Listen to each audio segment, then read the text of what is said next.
moves have been missed. He fell flat on my face. It was pure embarrassing. Physics have been broken. What the fuck happened there? Laws of time and space shattered in an instant. Yes, this is entertainment, but the glitches are real. Whoever you are, whatever you do, please don't look at this at home.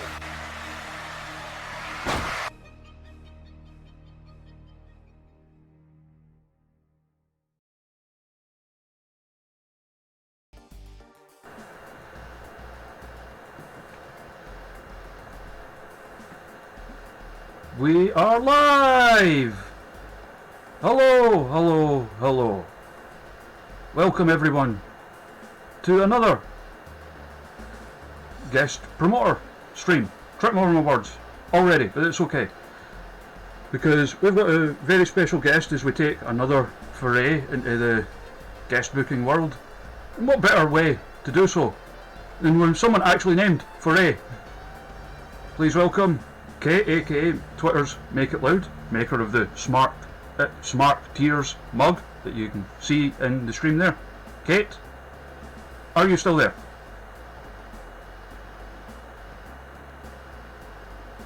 That'll be...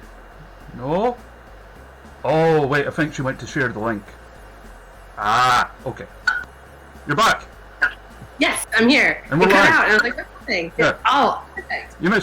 I gave you a big intro and everything. Oh, we'll have to go back and listen to it. Hello. Hello. So we're going to do a wrestling. I am very excited. So is there anybody that you've had in mind, because you've had a look at the roster? Yeah. Is there anybody in mind that wasn't there that you would maybe like to try and get if they're available? That's a good question.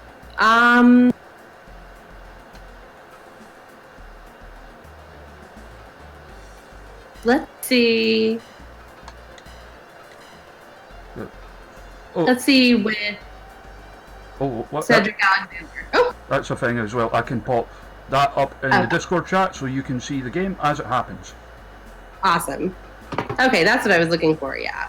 There we go. I always forget to do that. Well, I had it. I actually opened it on my phone, so I was like, "Let me watch this so I could see what the screen looks like." So, chat, do I sound too loud? Because I watched a bit back with the Michael Green one there, and I sounded loud as hell. So Yeah. Cedric has dinghied us. He does not want anything to do with it. But as I said, pretty much all of WWE are free agents now. And by contrast to what I said earlier about how Impact and Ring of Honor would say no, anyone from AEW or anyone from AEW or Stardom or New Japan would say yes.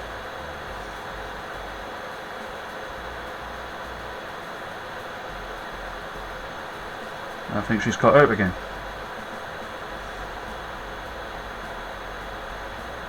Kate?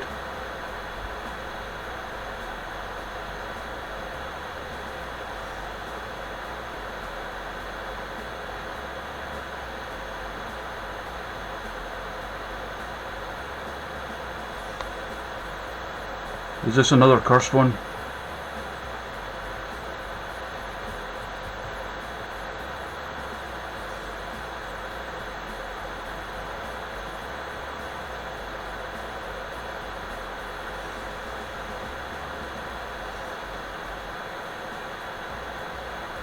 Yeah. Okay. So how's everyone in the chat doing, by the way? You all good? I'll do my best to entertain you. We'll try and figure out what's happened with Kate.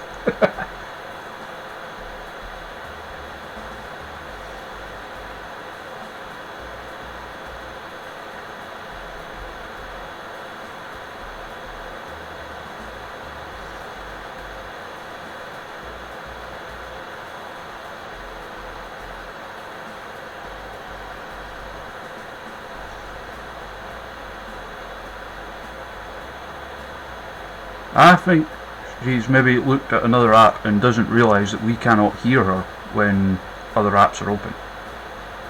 So I know that happened whenever it was on, I think.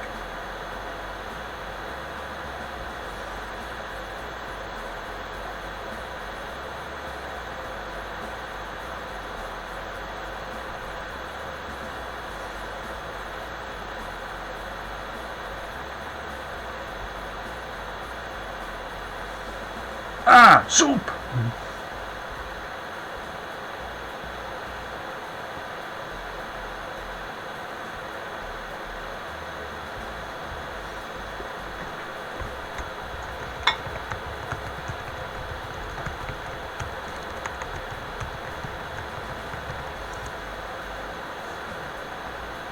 Hello. Hello! Hello. Hello. Did you open another app by any chance? I didn't. I closed an app. I have, like CS, the Creative Suite. I had to close that. Oh, I was right, actually okay. closing things. So maybe that did it. The only thing I have open is my browser. But let me see if I close that. Right. So, Cedric Alexander said no. Oh, well, that's disappointing. What a rotter. Also, I think you missed it when I said it, but in contrast to what I said about how ROH or Impact would like knock us back by default, anyone from AEW, New Japan or Stardom would in all likelihood say yes. Let's look at AEW then. Yeah. And they have had some roster changes. For some reason Nick Jackson left but not Matt Jackson. Oh, that's... Right, so the roster: Britt Baker, Hikaru Shida and Joey Janela are injured. But apart from that, they're all available. Let's ask Adam Page.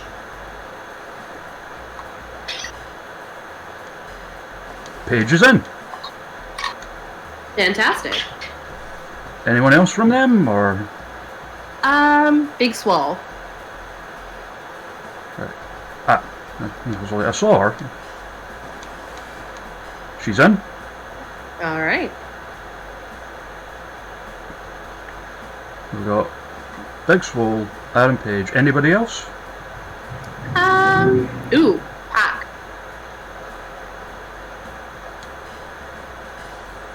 We've got quite a decent relationship with AEW in the game, so we're okay there. Alright. Same with New Japan and Stardom. And a lot of the other companies, actually. We've still got All Japan, Noah. There's some made-up companies that have popped up to replace ones that have gone out of business. DDT, Dragon Gate, another made-up one, Ice Ribbon, MLW. I like it. So yeah, MLW have outlasted WWE. When you told me that, I was like, oh, that's, It's all it's all Manlin's fault.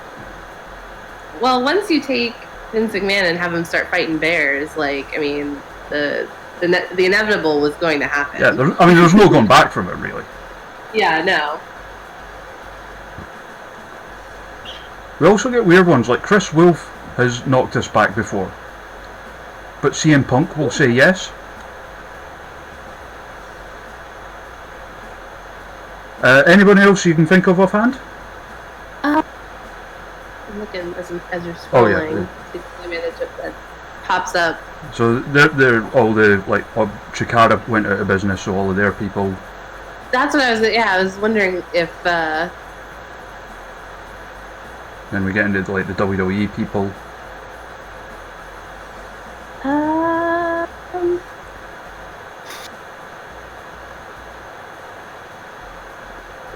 And this is just like the North American free agents, by the way.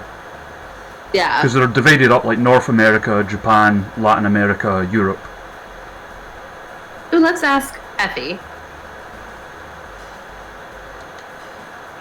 Effie says no. Which is weird, because I'm sure we've booked them before. You would think, but it's fair. You can always say no.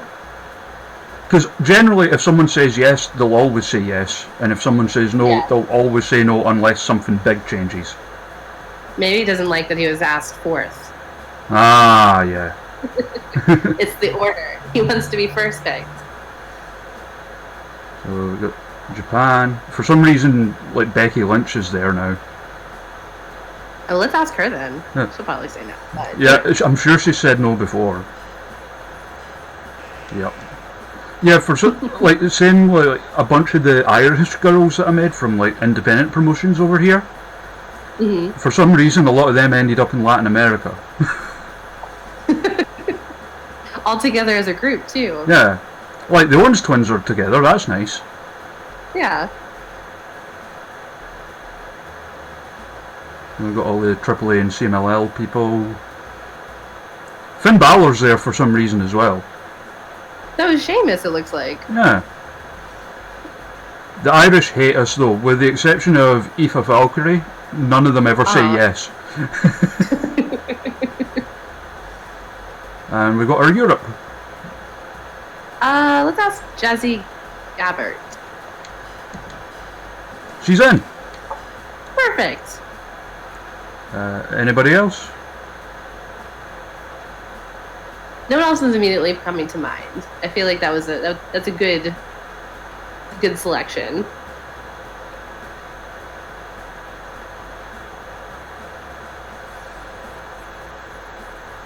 Yes, so for some reason New Jack's in Europe now. He's traveling. He's traveling the world. I don't think he'd be allowed to, you know. Doesn't he have a record? Well, in-game? I mean, is it canon? Yeah. Also, like, Matt Hardy works for DDT now, which I feel is a good fit. I can see that. I can see that happening. Just get the boring stuff out of the way.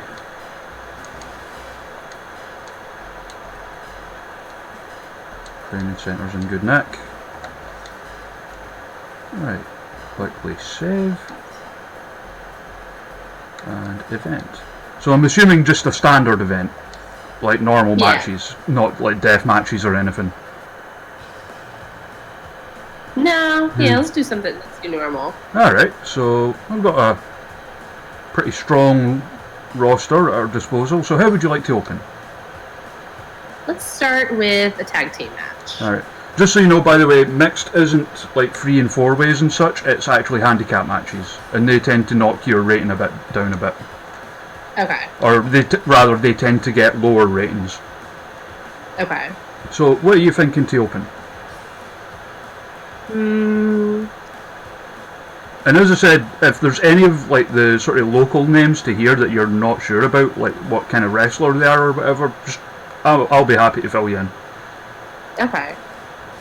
I kind of want to see Rusev fight a bear. Like, you told me about the Vince McMahon bear match. Rusev is our champion, by the way. Oh, is he? Yeah. Maybe that should be the main event. Main event, Rusev versus a bear. I like it. Yeah, versus the bear, yeah. Alright. Alright. Let's do...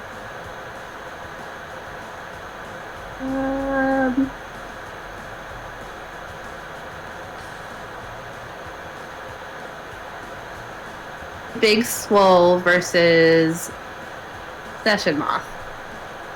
Okay, I'd watch the hell out of that. Yeah. Oh, they've done a nice job with the attires, whoever made her. Oh, I thought you wanted a tag match. Oh, that's right. Why am I thinking of singles? Well, Alright, so... let's put them together. Alright, Swole and the Moth. Yeah.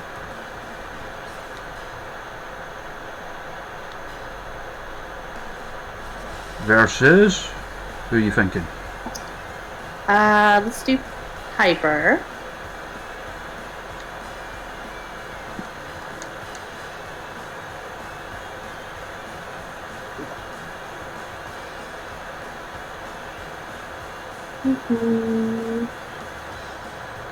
Oh, that's a fair point. My friend Jordan in the chat says maybe his warrants aren't outstanding in Europe. That's fair. See, it's very possible.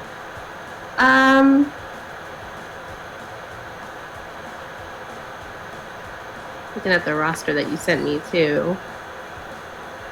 It's mostly unchanged. Yeah. I think Lou King Sharp, Krieger, and Lily Faye are the only new additions. Is Addie Starr still there? Yep. I know that name. I'm Curry. Okay, let's do her. I know that name. And I think I've seen her wrestle before. Yeah, I've seen her. She used to live in England, actually. She's Canadian. Okay. She used to live in England for a bit, and I saw her once. She was good. Mm-hmm. She lives back in Canada now. Okay. So how are we following that? Let's see. Let's do a singles match. Alright. Also, if it matters, our tag team champions are Sugar Dunkerton and Aisha Raymond. Okay.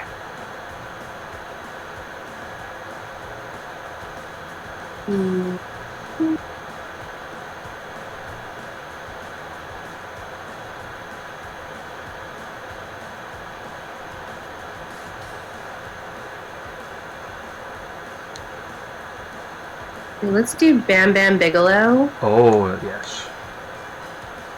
versus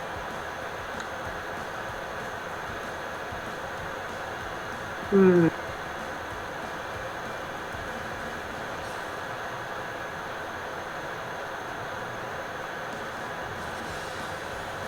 still got Jazzy, Adam Page, and Pac to use. let's do Adam Page.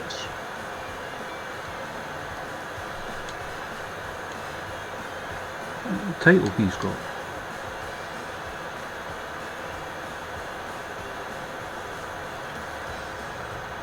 It's not showing up here, so it must be a tag title.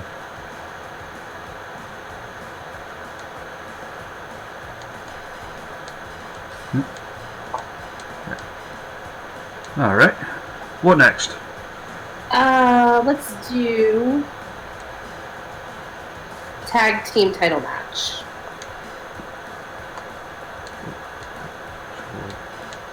Oh, putting the wrong things. So we're going to have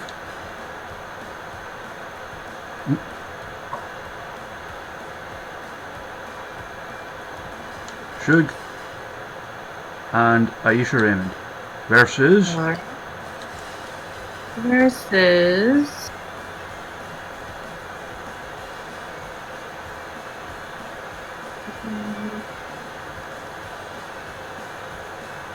Rosemary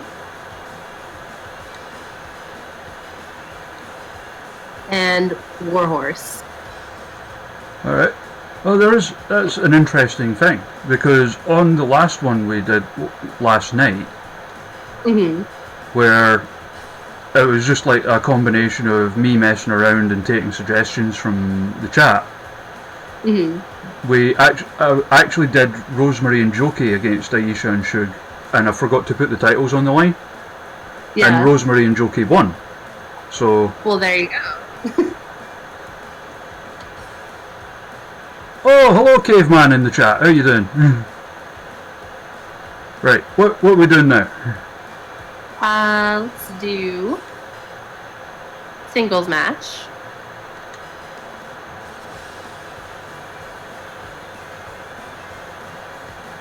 And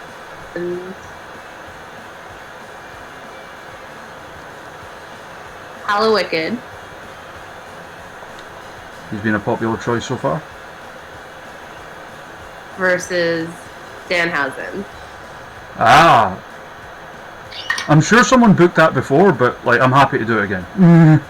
I'm sure. Like, I'm trying to think of ones that, like, clearly if I want it, somebody else probably wanted it too and done it. Also, Caveman in the chat says, Kate, I think I saw you at Nova once, but it was too awkward to say hi.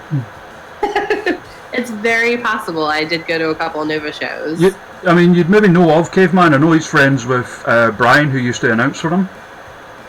Oh, then we probably did meet or see each other or pass each other. Never feel like awkward or shy to say hello to me, because I am just as awkward in person, so we can be awkward together.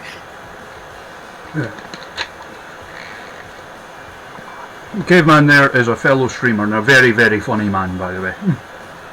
Awesome. I will have to ping me or something on Twitter so I can I put the username to the face. Yeah, sure. So what are we doing now?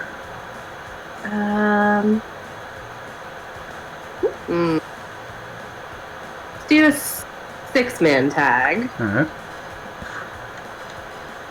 Yeah, his Twitter name's HVF Caveman. I'll chuck you that later. Okay. Right, so who are we going here? Go with. Wait, is it a literal spot monkey? Yeah, it's one of my original characters that got added to the roster by chat popularity. Oh my goodness. Okay. Let's do him. Alright. Because he's very cute. I love him already. Yeah, just by his... Oh, he's over. Everyone loves him. He's the best. Let's see.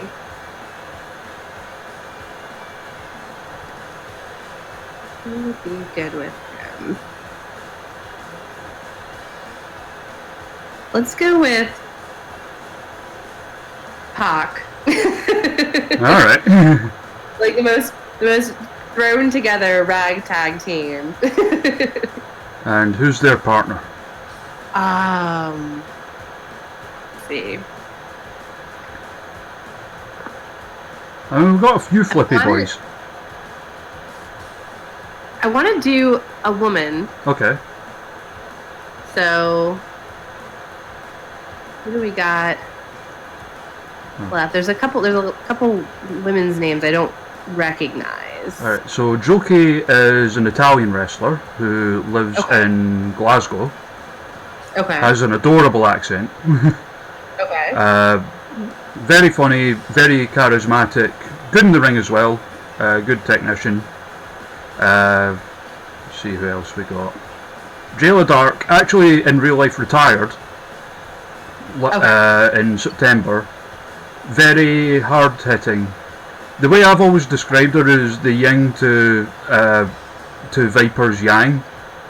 They're like real life best friends. Mm-hmm. But like Jayla was always more of a natural heel than Viper. Mm-hmm. Who else? Sarah Marie Taylor recently came out of retirement after becoming a mother. Okay. Her style has always been more based on, and has always been more interaction based. Like, she's always been more big on, stuff like facial expressions, body language, kind of way of working, rather than, just big moves or whatever. Okay. Let's do Jokey for the third member. Okay.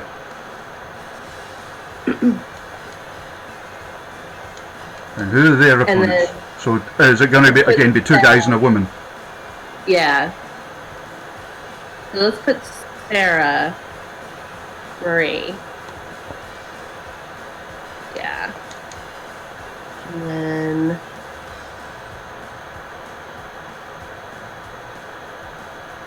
he's just fighting a bear, so we can't use him.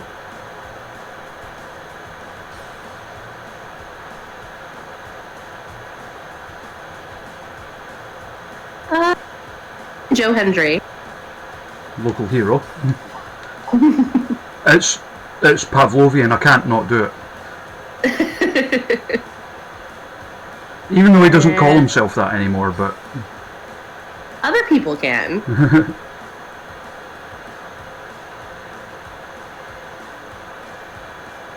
Let's see. And there are some names on this roster that I think you would get a kick out of in real life, by the way. There's a couple I've seen, and I'm like, oh, I know.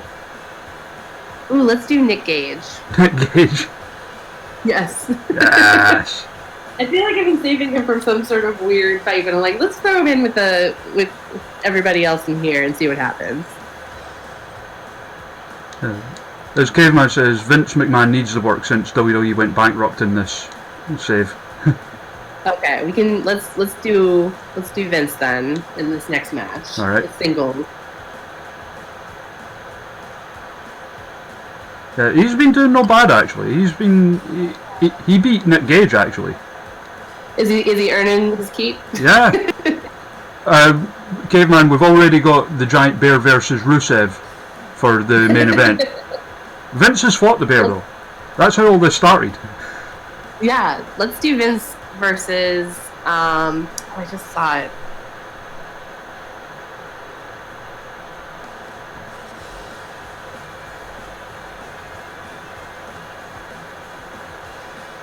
Scroll down, yeah, a little bit. Grado. Yes. Alright.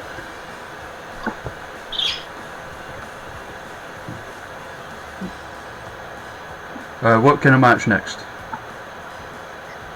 Let's see. Do another singles. Alright. Also, Jordan in the chat's like, book me.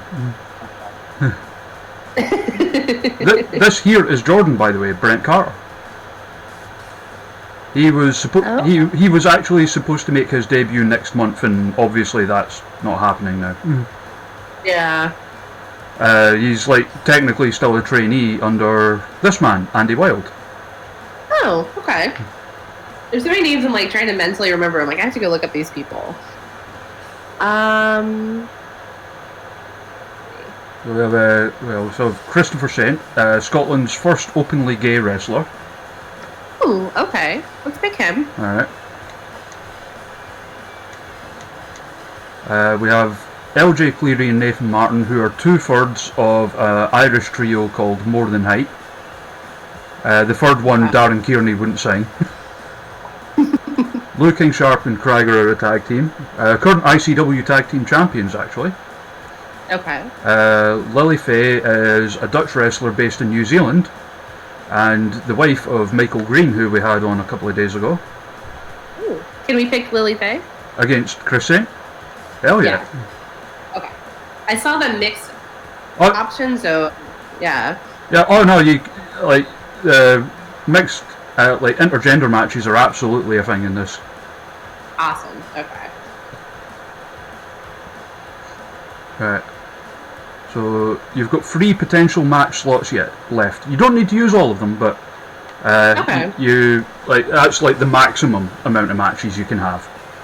Okay. Let's see. Let's do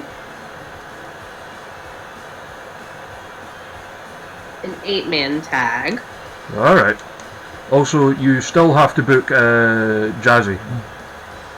Yes. So let's do Jazzy.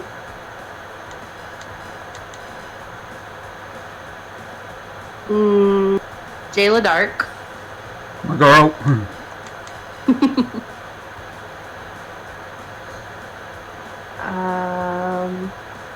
see.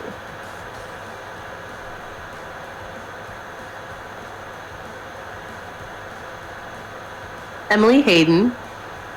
Ah, so good pals with Jayla, so that works. All right. And then there was an Emily. You mean Amy? Oh, wait, we just did. Amy. Yeah. Amy Alonzi. Absolute sweetheart of a girl. Awesome.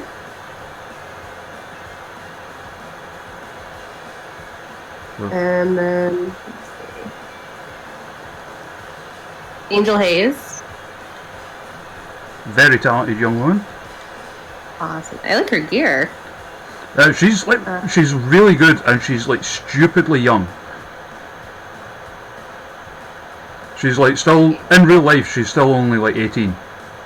Oh God. Yeah. I always feel old when I hear how old these new wrestlers are. Let's see. I mean, she's from the same school that Noam Dar and Kaylee Ray came from. Okay. So, you know, and they turn out good wrestlers. Let's go with Johnny Blood. Johnny Blood. Yeah. John Blood. I think you follow him on Twitter. I probably do. He's not actually a wrestler. He's a streamer with a group called New Legacy Inc. That sounds familiar. So yeah. like we put him in during the charity stream because he came in to help us out with it. Oh, nice. And we made him fight Dakota Kai because Dakota Kai has... Oh, she's been on a bunch of New Legacy Inc. streams in the past, and it always ends with them two just like ripping the piss out of each other. In a good way, they're like friends, so it's like good-natured ribbing of each other. Yeah. Johnny Impact. Oh, and that's a good point from Caveman. Just the other night, them along with another streamer called Chris Denker and one Xavier Woods raised 13 grand for the COVID relief fund. Oh, I know. Yeah, I'm friends with Chris's sister, actually. All right, okay. I didn't even know it until we went to a couple ROH shows together, and then I was like, "Why do you look familiar? You look like this guy." Oh, that's your brother. Okay, that makes sense. I've never spoken to him or that, but he seems a nice guy. He seems, yeah. I've never spoken to him, but he seems very nice. She's very nice, so. We need one more. Let's see. Are there any other women? I think we've used them all I feel like throughout the show. Let's see. Mance Warner. All right, so 2 match slots left. So obviously the main event is the Bear versus Rusev. So I'll sort that right now. Yeah.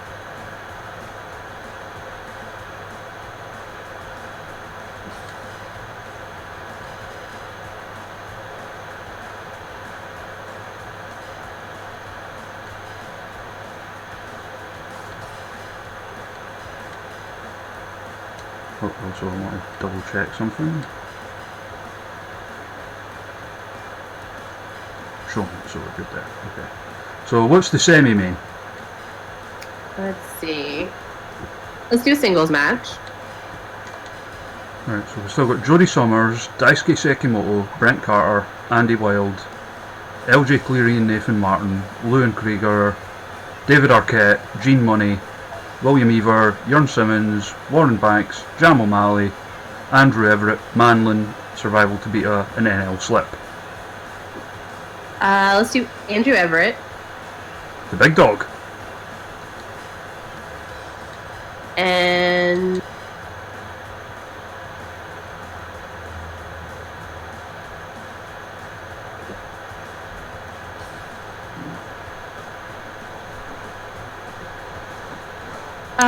Jody Summers. Lovely young man. Our referee, for once, will not be Big Hands Johnson. I literally thought of the name Big Hands Johnson and made a referee named that. Make sure all the rules are as they should be.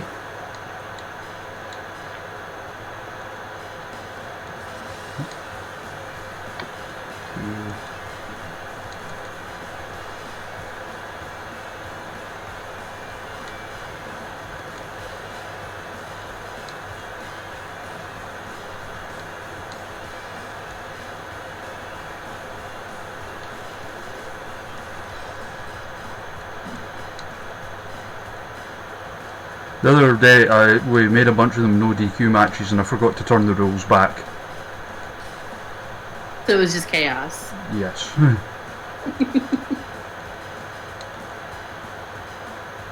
Because there was like no count outs, but it's not false count anywhere. So they would they would not stop fighting on the outside. They just went on forever. Right. So fingers crossed that nobody no-shows. That's why I've saved it. Is that a thing? People can just not show up? Yup. Like wow. Adam Page no-showed us there, but luckily I saved it. With good reason. Who was it? I think it was when we had Courtney Rush on. Literally like 5 people no-showed at one point. So does the match happen, or do you have to sub in? Like, what is that? No, it just the match gets pulled, and it it like hits your show rating. Well, I would assume nobody showed up. Yeah, Caveman says, quote unquote, car trouble. Oh, of course. Page again? What the hell is he doing? Cowboy shit, presumably. I mean, how long does it take, like, to travel by horse? I know. The horse, it's like the quickest, because they don't have to follow any of the traffic That's a fair point. rule.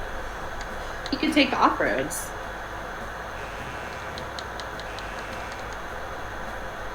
Horse trouble. Yeah. He wasn't carrying any like spare horseshoes, so And to think I picked him. I feel betrayed. He was your first pick. He was. He was my #1 pick. And here he is, embarrassing us all. And it's always him. I will make this work, I'm determined. You're gonna force him to show up. Yeah, I know it's scum strats, but I don't care.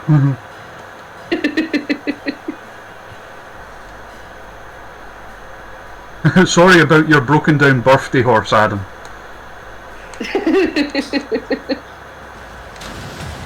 That time it was Pac.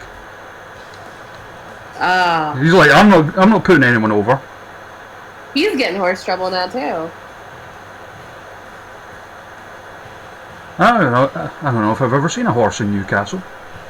I've only been there a couple of times, but no, we're scumboying this until we get all our matches. I don't care. Gonna make them all show up. Yeah, at gunpoint. The horse too. Let's go. That time it was Pac and Paige. They're working together. I knew it. Yeah, it's an AEW thing. I picked them both.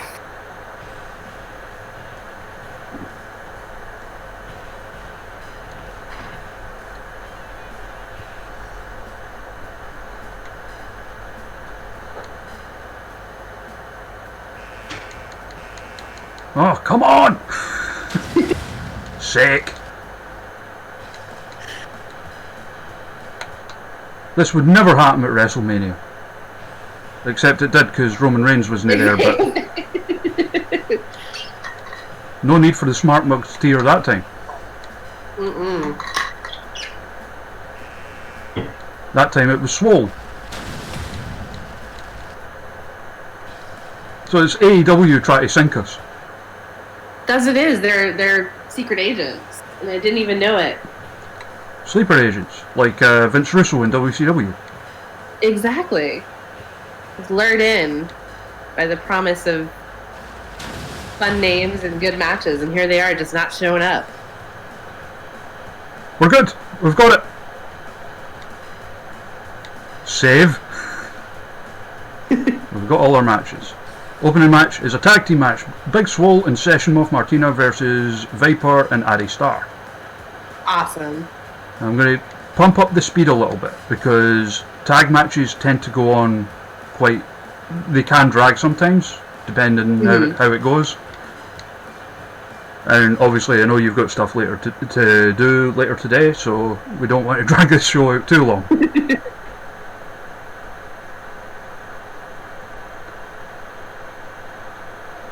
This would never happen. Chainsaw in the chat says this would never happen at Mania because they'd force you to come or cut you and not mention your name on TV.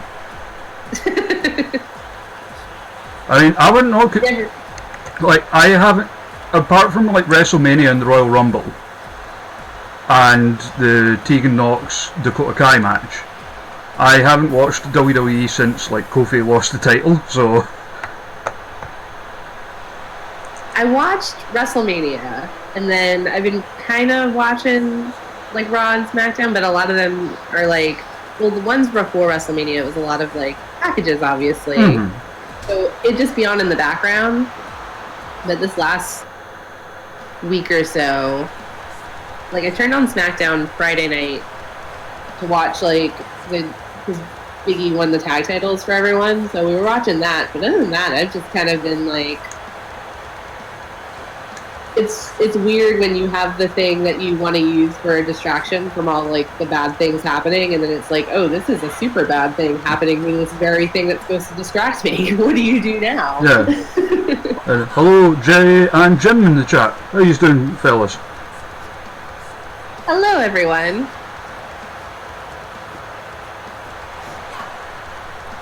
So this will be weird for you because you weren't familiar with a lot of this roster that I have. Yeah. Like, there's a lot of names I recognize just from, because I follow a lot of people and they tweet and they, share GIFs and stuff like that. But in terms of watching a full-fledged match, like, there's so many wrestlers I actually I follow, and I'm like, I have never seen you wrestle. I like your team. Oh, you see that a lot with the three guys in particular. You see that a lot with Effie, Warhorse, and Danhausen. Yeah. Because the amount of times I've seen replies to their tweets that are along the lines of, "You're my favourite wrestler, and I haven't even seen a match of yours." Yeah. That's I just like what you're saying. Like, you just seem like a fun follow. I don't even know what you look like when you wrestle. Yeah. Well, for that, I would recommend Gene Money. By the way, you didn't book him, but Gene Money's a good dude. Okay. And funny as well. He's funny as hell.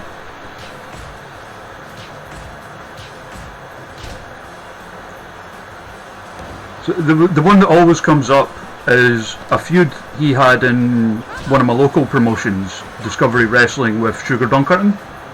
Mm-hmm. And obviously, everyone loves Suge. He's an absolute diamond of a guy. Yeah. So a couple of years ago, for a Halloween show, they had a zombie lumberjack match. Which is exactly what it sounds like.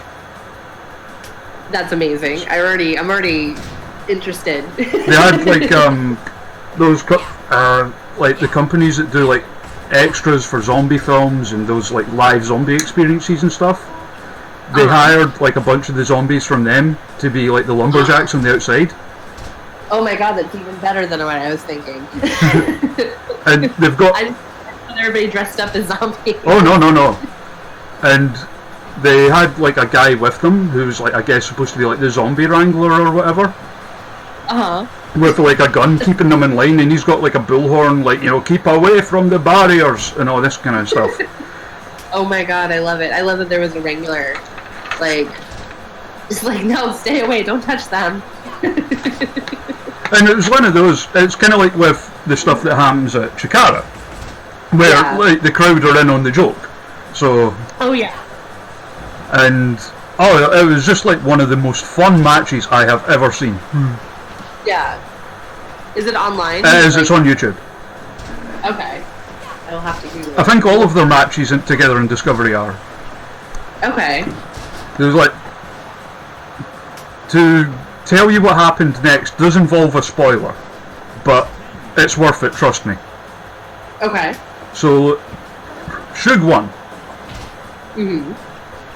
And they literally, he got thrown out, he gets bitten by the zombies, and for the rest of the night, he was at the merch table, in full zombie get-up, and playing the part. Oh my god. That's insane. To Jay in the chat, yes, I have got Parts Craft, and I've been getting great use out of it.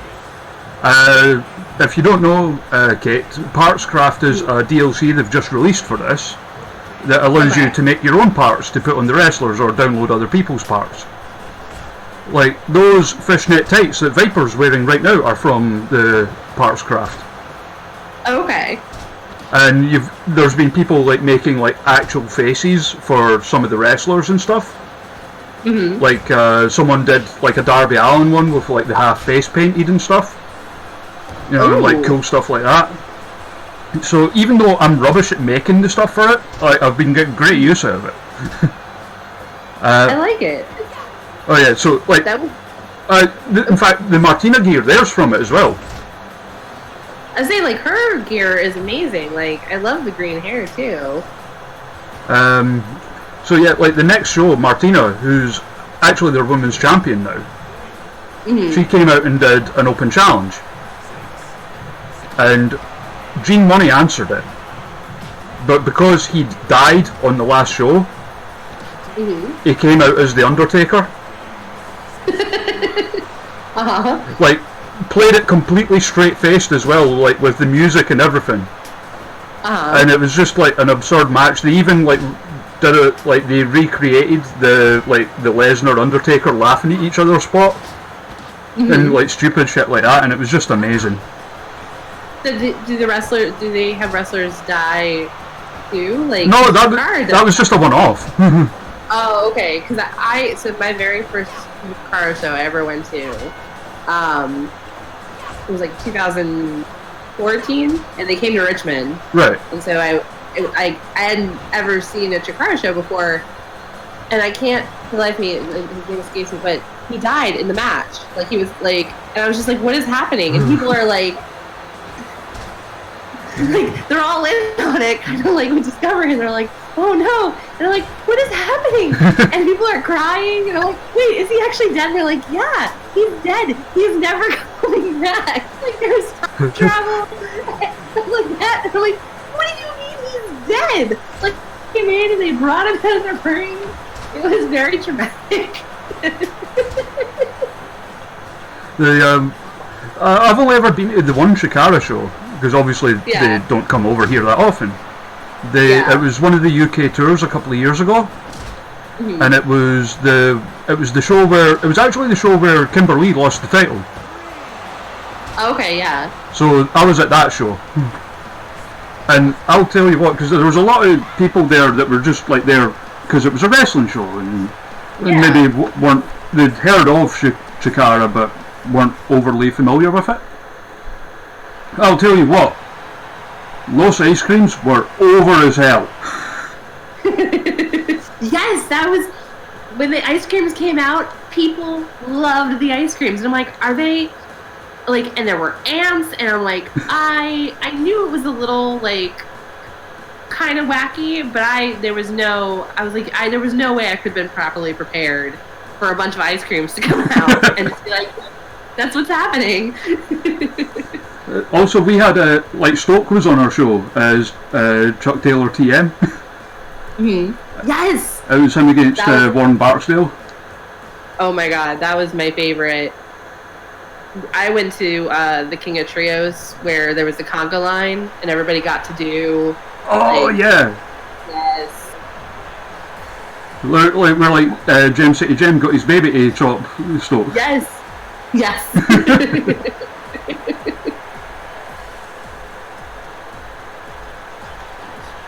Not everyone will have their proper music, by the way. That makes sense. It's because you can do custom music in the game, but you can only assign it to wrestlers that you've made yourself or have edited and made your own copy of. Oh, okay. Where some people will put in the description of where you download them, hey, name the file this, and it'll work. Yeah. But not everybody does it. Yeah. But I mean, there is a mod that automatically makes it work. You just name it, say, Adam Page, and it'll assign it to any wrestler you have named Adam Page or whatever. But the mods are down right now because of the update the other day. There's Adam Page. Got his horse. Yeah, handsome big devil of a man. Yeah. He's so nice too. I've heard that. I've heard nothing but nice things about him.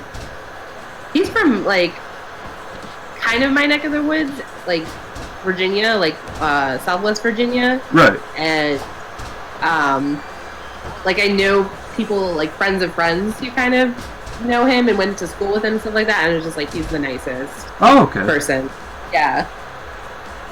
I saw him on Twitter. He was doing he was reading. I didn't even know he did a children's book, and he was going to do a live stream reading his children's book. And I'm like, this is the most wholesome thing. Oh yeah.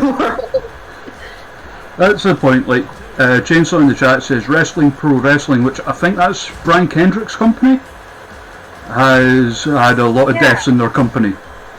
Yeah. And alright, I'll do that too. And in their friend's Twitch promotion, SCAFL, they've literally killed half their roster at some point or other. Of course.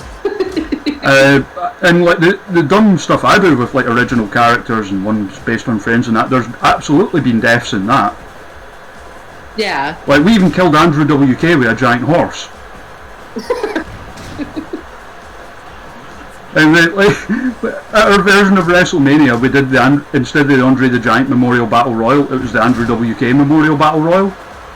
Oh, of course. And but I put the entrances for it on YouTube, and there's comments on it what the hell is this kind of thing from people who've just been looking up Andrew WK. Oh my God! They're like, wait, did he die? What happened? Yeah. And just to be clear, because Andrew WK was our GM. Oh man, Bigelow tanked him. That was quick. Yeah, Andrew WK endorsed us using him as our GM. I love it. And yeah, we killed him on his debut appearance. Originally, the joke was going to be we were going to have like different like sort of celebrity GMs, but they were all just going to die on their debut. Oh, and you just have all these like the succeeding years, their memorial battle royal. Yeah, but then like 2K gone to 2K and never really got to follow up on it. Yeah. Unfortunately.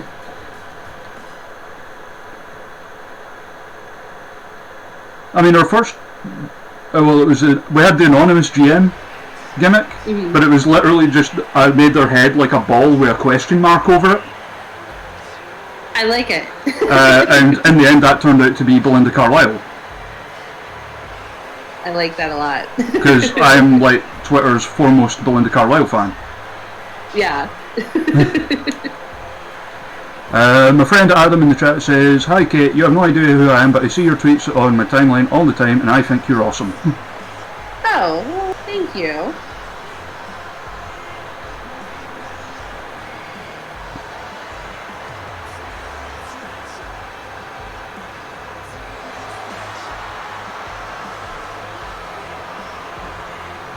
So who are these women that are part of all of these entrances? Are they just part of the promotion? It's, they're like dancers. I think it's because this arena is based on the CMLL one, and they always have the dancers on the ramps.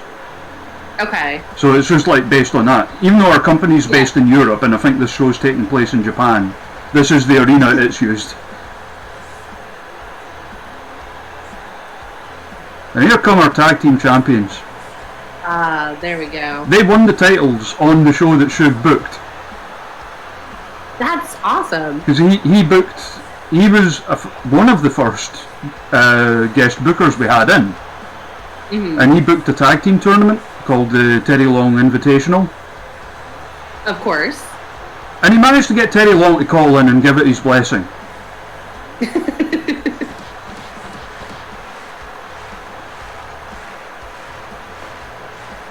Yeah, the finals was Shug and Aisha versus Andrew Everett and Spot Monkey. Ooh.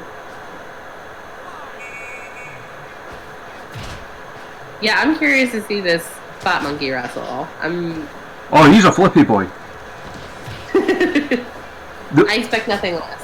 The only thing that's missing from him that I used to do in the 2K games, although I'll be able to do it now because of the parts craft, is that in the 2K games he had big red handprints on his thighs. Oh my god. That's amazing. I like that.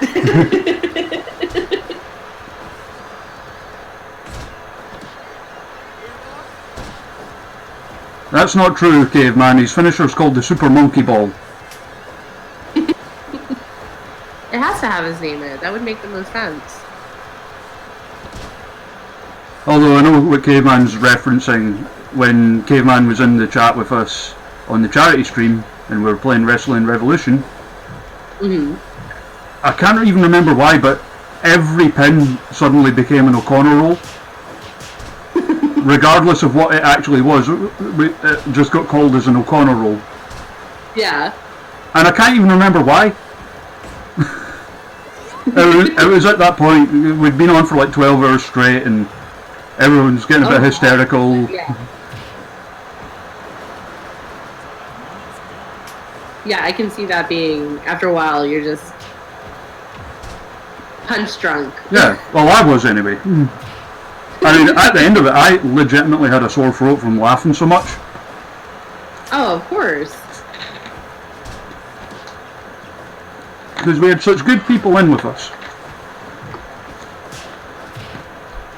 On that first day we had Jayla Dark, Emily Hayden, Aisha Raymond, Johnny from New Legacy Inc., Andrew Everett, my friend Rhett, Jodie Summers, Caveman, and Duel from NL. And I was just like laughing so hard. Oh, and Amy Alonzi, I can't believe I forgot her. Yeah. Because she literally agreed at like 2 days' notice to do it. because she was supposed to be wrestling for the OTT women's title that weekend, and the show got pulled because of the COVID stuff. Yeah. And I was like, hey, I'm doing this charity thing at the weekend. You're more than welcome to come in if you want. And she was like, yeah, absolutely. And she was a great laugh. That's awesome. We have a I like that there were so many people who were like excited and willing to participate. Caveman says I'm a good guy because on his streams I owned an indoor football team called the Cincinnati Bungholes, and ripped a guy's leg off in a wrestling match. I remember that. Oh my god. Yeah, there's a game called Wrestling Empire, and the wrestlers can literally like lose limbs and stuff in it. That sounds both horrifying and intriguing. Like, it's like it's a very clunky kind of game, but that's part of the charm of it. Yeah. It's a lot of fun. If like one of the things that happens is you're ripping off body parts, I can see there is a little it's more not being polished. It's more because that's like one of the ways that they display injuries happening in it. Okay. Also, a question from Jay: do you play any wrestling games, Kate? I don't. We have some of like the 2K. We don't have the last, like whatever the most recent year is. The broken one. Yeah, the broken one. But we have year before, I think. Yeah. My partner actually like just bought it, like without even just like, oh, I bought this wrestling game. Like, oh, okay. I play some games. Like, I'm not a huge gamer. I wish I was, because it's like when I play, I always get super into it and then lose like hours of time, which is probably why I don't play so much. But I play a lot of puzzle games, and I just played Donut Country, like Donut County, and that was like more like puzzle based kind of. Is that like a Candy Crush kind of thing? Yeah, well, not really candy, like stuff like that. Yeah, but more. We go to MagFest every year, like the music and gaming convention. Yeah, so I'll go and just spend like hours in like the indie gaming. Like they're like people putting together old cabinets, and there are games that you can only play there, and it's basically like a cabinet from 5 different games put together for this one, game that you're kind of chasing dot, essentially, like those type of games. And I always think those are fascinating. So, like, you made this. Like, it's so awesome that you put it together this way. Well, Warhorse is dead. Well, not dead, but like KO. He tried. Yeah, it was a hard fought match. She has been wrecking people with that move. That's awesome. Well, that's why she's a tag team champion. As Shug himself said, I'm just going to stand back, let Aisha do all the work. She doesn't need, because in his words, because she's a strong black independent woman who don't need no man. I mean, that's correct. And the great thing is, like, beyond that, she's like a total sweetheart. She's lovely. Yeah, but in the ring, like, she's fearsome, yeah. Yeah, she'll knock you out. Next up, Hallowicked and Danhausen. So I'm not allowed to swear for this one.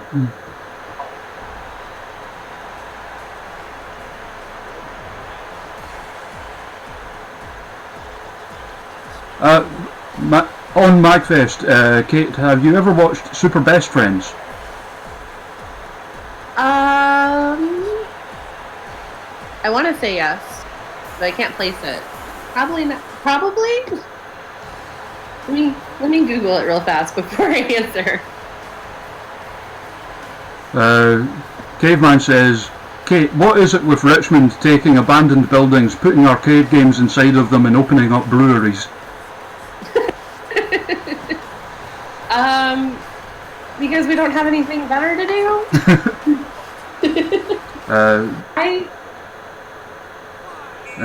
Jay, most of my background music is either music from other games, or like some of it's from like old movies or cartoons, like all instrumentals.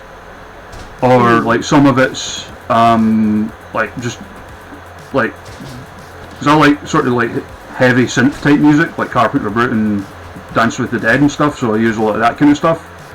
So it's just a kind of good mixture to have, Jay. Super Best Friends consists of Angriest Pat, Matt McMuscles, which is an amazing name, and Woolly Verses. Also, I don't think I've seen it. the main thing I know about Magfest is that the Proto Men always play there. Yes. I finally got to see them this past year. Yeah, I watched that on YouTube. It's amazing. Yes. So my best friend actually cosplayed as them years, like 5 or 6 years before, like one of the older Magfest, I think before they had moved to where they are now. It was when they were kind of I think they were in Virginia proper. They had cosplayed as them, and so ever since then, every time I went to Magfest, I'm like, I gotta go see Proto Men. Like, I keep hearing about them, and I like their music, but I want to see them live. Yeah. And there was always something keeping me from going to see it. Either something else was going on, or it was coinciding with something else, or I was exhausted. And so this was the year I was like, I'm going to see all of the concerts. Yeah. And I got to go see them, and they were amazing. They've only played the UK once, and that was like down in London. Yeah. So like I've not got to see them yet. It's a really, I have both their albums though. They're so good. Yeah, I listened to them and I'm like, oh, these are really good, but clearly like the whole part of their show is like all the effects and lights, and it was just like, it was such an experience. Have you seen the video they did for Light Up the Night? No. It's incredible. It's like a mini movie, what kind of one basically. Mm-hmm. It's like, the whole story of their albums is like, it's supposed to be like the origin story of Thomas Light from the Mega Man games and stuff. Yes. But it's like told in this alternate reality of like a sort of 1984-ish like dystopian future. So it's like it's like a sort of mini movie telling part of that story. And it's like fantastic. It's so good. I will have to. I'm literally writing stuff down because I have all this free time. Yeah, I mean that's why I'm doing so many of these, because I've got the time now. And we've had some really, really cool people on. And I started watching a couple of them and like flipping through, and I'm like, this is awesome. Yeah, I mean, I'm still learning as I go, so my mic settings are a bit wonky at times, but like apart from that, like I've been having a lot of fun with them. The concept is great because it's like I don't have to play the game, and you all won't get to see how poorly I play a video game. So this is great. I don't mind booking a match. Yeah. I can just watch it. It's great. It just like came about as a continuation from like the charity stream, really. Yeah. Because I had such a blast doing that, and I've got like an in with like some of the people, like Viper and Jayla Dark and Amy Alonzi, Andrew Everett. So I was like, hey, do you want to come back and like guest book a show? And it just kind of became a running thing. Yeah. Did you guys play on the charity stream, or did you guys kind of do this where it was more booking and then just? We just kind of did this, and we were taking like suggestions on like who to sign and stuff from the chat and like the guests and stuff. Like Angel Hayes getting signed, that was Jayla Dark that like decided that one. I think Joe Hendry was, I want to say that was Viper's doing. Oh yes, and we played a bit of Wrestling Revolution, and that was actually me playing with there were a lot of us talking nonsense over the top of it. Yeah. And we played the Dark Room as well, which is another thing. So the Dark Room is by a comedian by the name of John Robertson, who also was one of the guests we had on the charity stream. He's an Australian comedian based out of England, and he does this show called The Dark Room, which it's inspired by like the old text adventure games you used to get. Yeah. Where it'd be like you know, the ones where you had to like type in stuff and like the text would come up like you find yourself here, you have exits to the south, north, and blah blah blah blah. Yeah. But it's the whole concept is you have to escape the dark room. So at the live shows, what he does is like they turn all the lights in the hall off, and he's got like these kind of Legion of Doom-esque shoulder pad things on that like light up his face. Oh my god. And like the options that you have appear on a screen behind you, on a screen behind him, I beg your pardon. And it's ridiculous and it's insanely difficult. Yeah. But that's part of the fun of it. I like that. It's a lot of fun. And he's a very, very funny, quick-witted guy. And it's all meticulously planned out. He's got like the screens as they are, which is like basically the options you have in each different scenario. Yeah. There's like I think over 700 of them for the full game.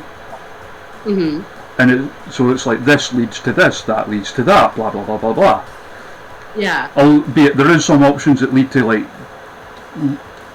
like dead ends, which gives them more of a chance to like improvise and stuff. The thing is with the live shows, the in-person ones, he does the prize is legitimately if you can make it all the way to the end, you win £1,000 or local equivalent. Yeah. But only 2 people have ever done it in the like 8 years that he's been doing it. Yeah. Because it's that difficult. And at the live shows there's like a table of like consolation prizes, but it's all just like random shit that he's found in shops. It'll be something, you know, like nobody goes away empty-handed. Tell me, do you like pot noodle?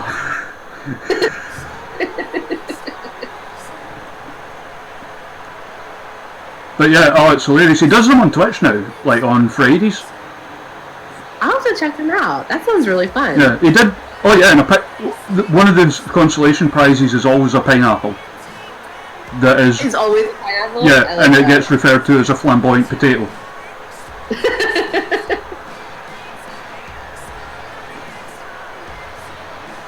But yeah, it's great fun. He did a charity one. This is how much of a maniac he is. Yeah. Weekend just there, he did a 48-hour charity stream for it. Oh my god. Like doing nothing but the dark room. He took like breaks and stuff, but like he would take like every hour he would take like a 5 or 10 minute break. But apart from that, he was on for like 48 straight hours. Oh my god. And raised, I think it was an insane amount of money. Yeah. I think it was like £14,000 he raised for the NHS charities. Oh, And that's awesome. That's 2 days. yeah, and like about I think it was £6,000 or £7,000 for Mind, which is like a mental health charity in the UK. So yeah, so beyond being how funny his show is and that, he's a good guy. Yeah. Oh, that's awesome. I'll have to check him out. That whole concept sounds awesome. He's also the only stand-up comedian I've ever seen, albeit on a video of this, who openly on stage took a big massive shit on Louis C.K. Ooh. Yeah, there's not that many that do that. Yeah. Like, on stage. Yeah, well, he's like, he ain't scared. Yeah. Caveman asking, literally? If only. Yeah.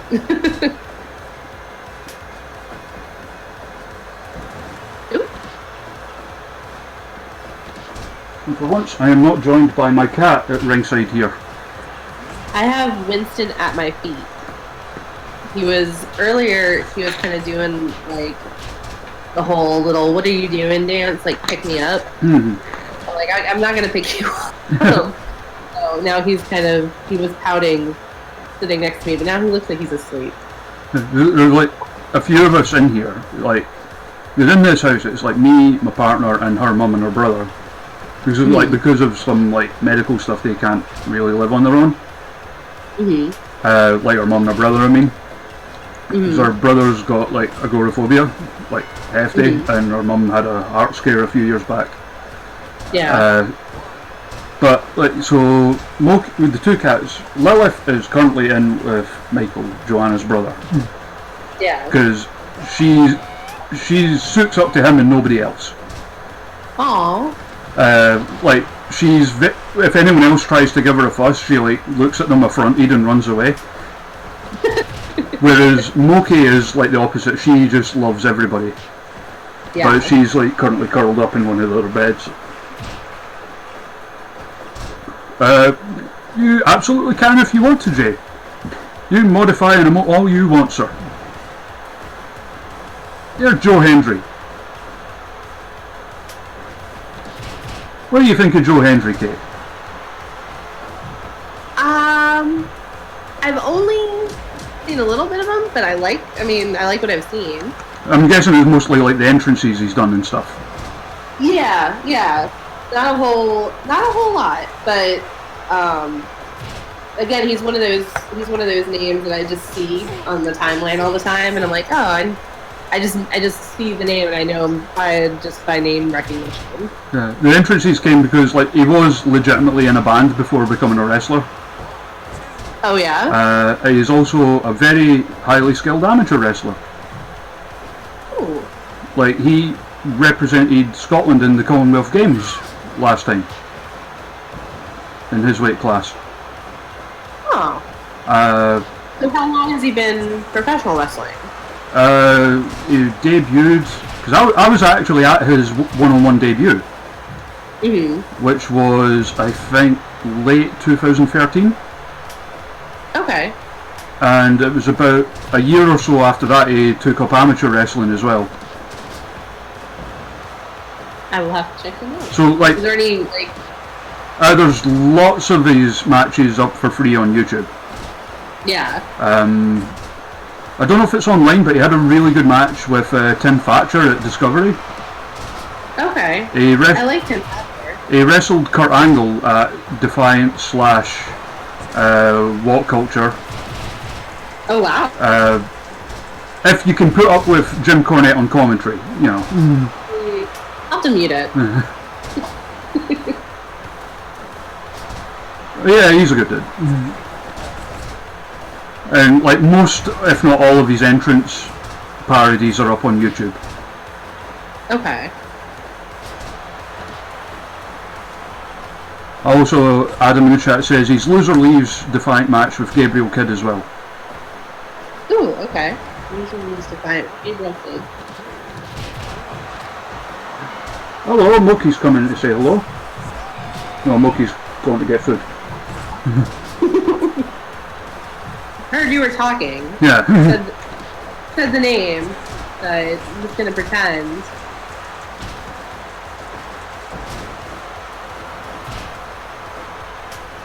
Yeah, like his entrances are hilarious, and it's yeah.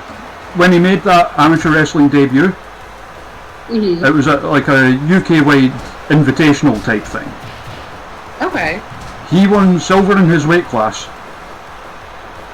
At that time, he had been training in amateur wrestling for exactly 4 weeks.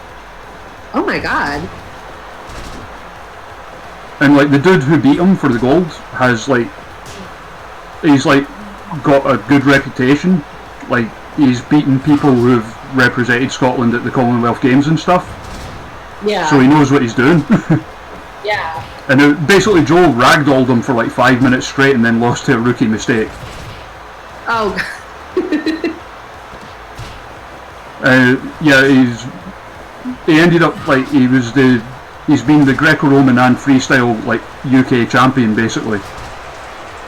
That's awesome. And represented Scotland at the Commonwealth Games, the last ones. Yeah. He's one of those people that's just annoyingly good at everything, basically. He's everything he does. He's just super good at it. I'm watching this chaos in the ring. Yeah, they tend to turn into a bit of a scramash sometimes.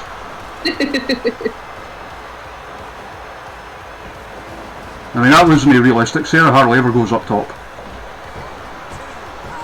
Spot Monkey with the win with a running shooting star. Yeah. I like how they all gathered towards the middle. Ooh. Question, Kate. Kate, did you draft out Raw a few times and discovered 60 to 70% of the show is commercials? I didn't. It's not. It feels like it, but it's not. It's. I think when I was doing they came out to maybe. I think the highest I ever saw was like 5%. It was like there was one. It was like one or two Raws that were particularly it felt like commercial heavy, but I was kind of counting because that's when they started doing the shop, like they had the wrestlers like kind of shilling merch from like the shop. Yeah. So do you count that as like a commercial? Yeah, because it's not, for a while I was like, well, it's a segment, but it's like it's not really. It's essentially product placement, but their own product. Yeah, and it's not part of like it's not ever mentioned again, and there's no like canon or connection. Like it's just the characters.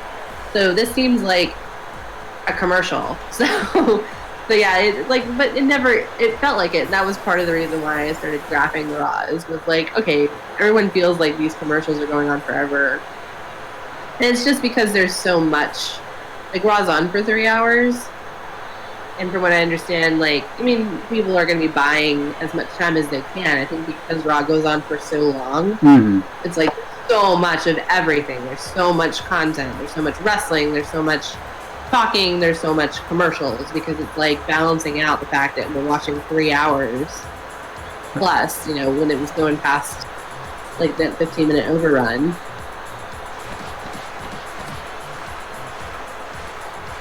Deathmatch. Deathmatch Vince. Fought a bear.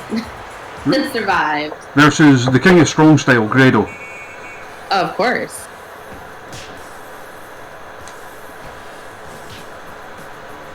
And we need proper battle music, so we've obviously got the Thundercats theme on. When I said I had 80s cartoon music in there, I wasn't kidding. Got the Silverhawks theme as well. Which is kind of apropos, because you had Silverhawk and Chikara, so... Yeah, I feel like that's appropriate. I've found that, like, music from, like, 80s cartoons or action films or whatever tends to fit really well. Oh, yeah. Enzo Taki says, is this a solid wrestling game? Looking for something better than the 2K games? I would say yes. It depends what you're looking for. Fire Pro tends to be aimed more at people who are into the simulation side of things, like big nerds like me. So, because there's so much more when you create a wrestler put into the AI logic side of things, like choosing, like there's a thing in the settings when you're making a wrestler called priority attack. So you can set that so like so many % of the time they'll try to follow up this move with another move, like a specific one. Or how often they'll try to go for the pin after certain moves and stuff like that. So I would say it depends what you're looking for, but I love Fire Pro. It's my favourite wrestling series by a considerable margin. And as Caveman in the chat that says there, yeah, the creation community is incredible. Yeah, I think, because it's been around for a while, but when I think it became available, at least to download on PlayStation, at least it became more accessible to people. Oh, yeah. I was just seeing so many people just creating. Like, it's making characters and sharing it on Twitter and social media, and I thought that was what intrigued me. I was like, what is this game? I mean, I do a lot of that. Yeah, and I think that's really cool, if nothing else. Most of my focus, not all of it, but most of it. Also, thank you, Choo Choo Juice, great name for the follow. Most of mine are either like local wrestlers or just like dumb stuff that me or friends have created among ourselves. Yeah. Because with the Scottish scene, most of the Scottish wrestlers that were up on it, besides obviously, like Drew McIntyre or Nikki Cross, were the NXT UK people. Yeah. And besides that, there was like Joe Hendry, there was a handful of the more obvious ICW names, and nobody else. And even like from the UK scene as a whole, people like Sami Zayn, or like Sami Zayn, names went Lana Austin. From OTT, there was like no more than hype. So I decided to do something about it.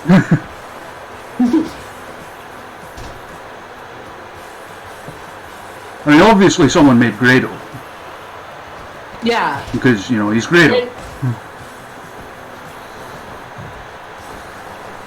How familiar are you with Grado? Watched him when he was wrestling in TNA. So I had seen him, I've seen him wrestle, and I watched him a bit. That was when I was kind of watching TNA a little bit more consistently. I had seen him, and then when he had gotten, signed to TNA, kind of like, I wasn't entirely sure of his backstory. For some reason, he kind of came across like he was just some guy they decided to sign. I was like, who is this person? And then I saw when he would come and wrestle in the UK and like all of his stuff there, and I was like, oh my god, like he's actually like a legit. Oh yeah, he's taken seriously almost, sort of thing. Yeah. Like he's kind of like comedic, but you know what I mean. Yeah. Like, he's not just. Like he's actually pretty well known in Scotland, like out with wrestling as well, because he does like TV shows and stuff now.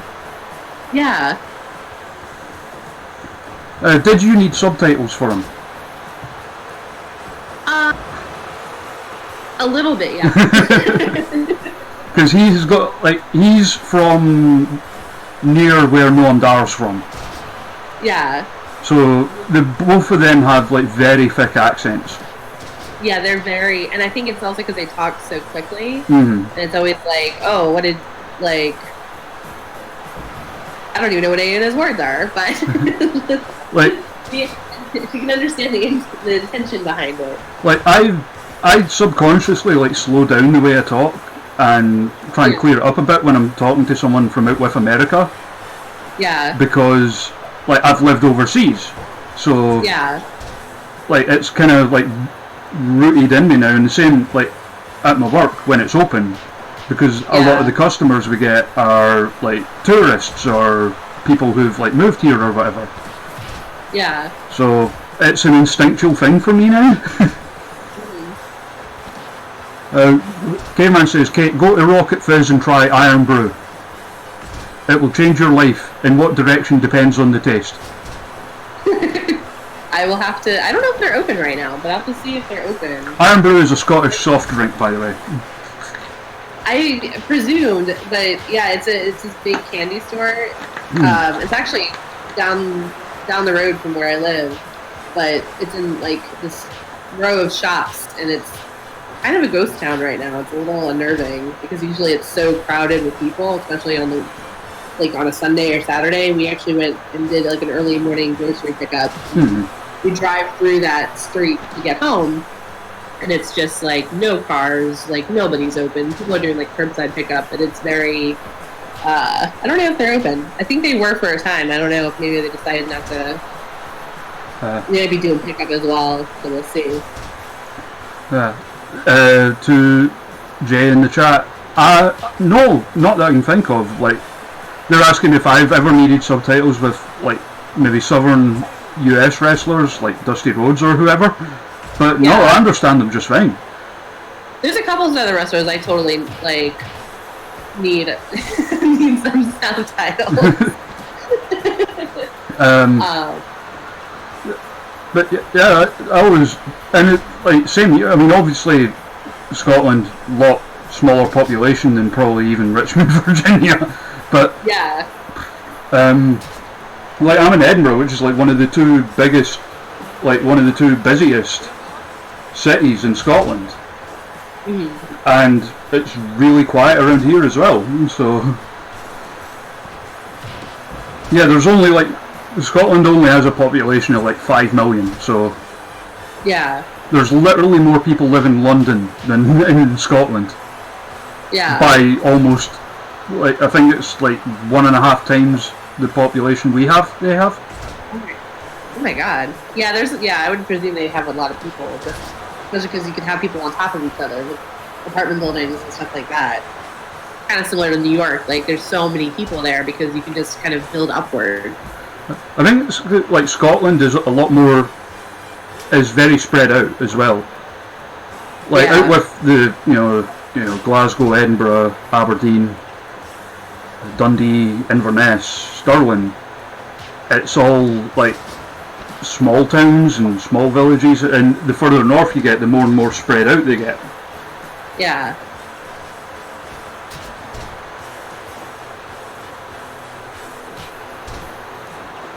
Oh, they're doing Ahmed Johnson and Steiner promos in the chat now. That kind of incomprehensible kind of thing. Steiner needs a little bit of subtitles. See, I think I'm okay because I got exposed to the Steiners young. Yeah. Like, 'cause I got into wrestling in like early '91, and I think later that year or the year or early the next year, they started releasing WCW videos here, and my cousin had a lot of them. So I got to see like the Steiners and even like, you know, the Great Muta and stuff, like really, really young. So I got my non-WWF exposure all came quite young, so I was quite lucky that way. So I got like late '90s Steiner when he had the chainmail and the steroids chants and steroids, yeah.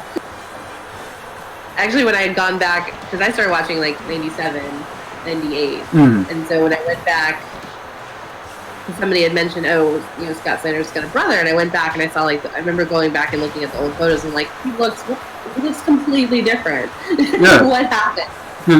I went through a stage of like not being able to watch, like I think most people have at some point or other. Yeah. And that, for me, that was sort of like late '95 through to like maybe mid '97. I would see bits and pieces here and there, but not a huge amount. And like, so for me, I was already used to, you know, like the old school Scott Steiner with like the singlet and the mullet and everything. Yeah. So for me, the change wasn't gradual; it just kind of came all of a sudden. You just come back and you're like, what happened? Yeah. Who is this guy that looks vaguely like Scott Steiner?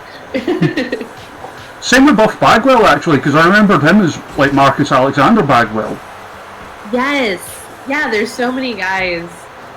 I think it's funny to go back and see like when they first started, because now having like I stopped watching wrestling from like 2008 to maybe 2014. Like I just stopped. That was my period where I just kind of stopped watching, and I would watch like the WrestleManias. Like my brother would go to Hooters, and I'd go with them and we'd go and check it out. And I'd be like, oh, like John Cena, I know who this guy is. Yeah. But now, like having stayed in for a couple of years again, it's interesting to see people like Sasha Banks and Charlotte, like all those people debut and watch them develop and have like it's such a gradual evolution. Whereas before, when you start jumping in, it's almost like, oh, Stone Cold was a blonde in a tag team match. Yeah, see, again, I remembered him as Stunning Steve, and then all of a sudden to me he's Stone Cold. Yeah, like it's a jolt, whereas here, like at least now, it's almost like I don't know, it feels like it's more accepted to acknowledge that there's growth with these wrestlers. I don't know, it feels like when I was watching Stone Cold wrestle in like 97, 98, there was I can't remember any blatant callback to, you know, who he was before that. He was always Stone Cold the character. There's no reference. That's a completely different character. Whereas now it's like, I mean, you know, Bailey, still Bailey, but Bailey is now, you know, Bailey with short hair. I mean, I think if you go back and watch Austin's stuff from like later in his WCW run, where he was kind of a bit, he still had the blonde hair, but he was a bit more sullen. Yeah. And then, like, through his ECW run, you started to see like the genesis of the Stone Cold character. Yeah. Oh, Vince has a hurt neck. We've been asked, have we ever watched OSW Review? I have not. I've seen bits. They seem like cool people.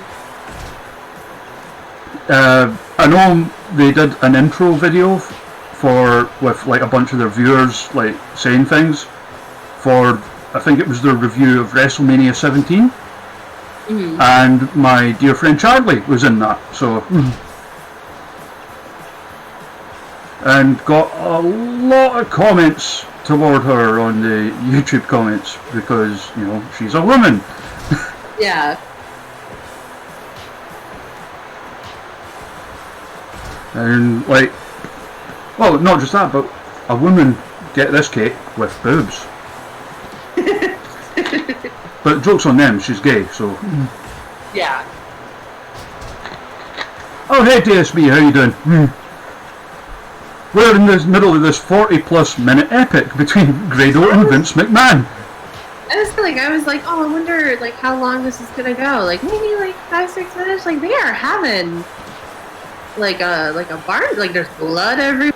Like, they're going at it. Yeah, Grado got bust open by a shoot punch.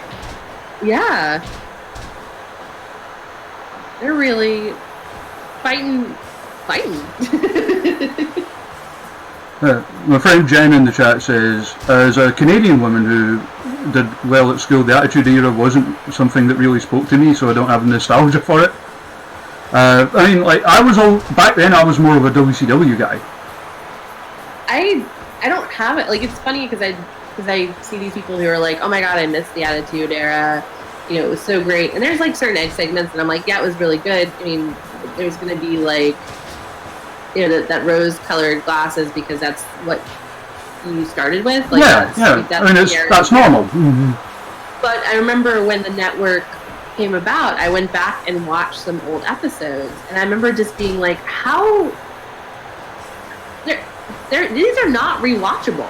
Yeah. Like, I mean, like a Raw is like, there's like some good things, but then for the most part, I'm like, I'm so glad that there are people who are watching wrestling now. Like, I don't know, like there's some good stuff in there, but I have no like urge to go back to where it was. Yeah, like, I'm the same.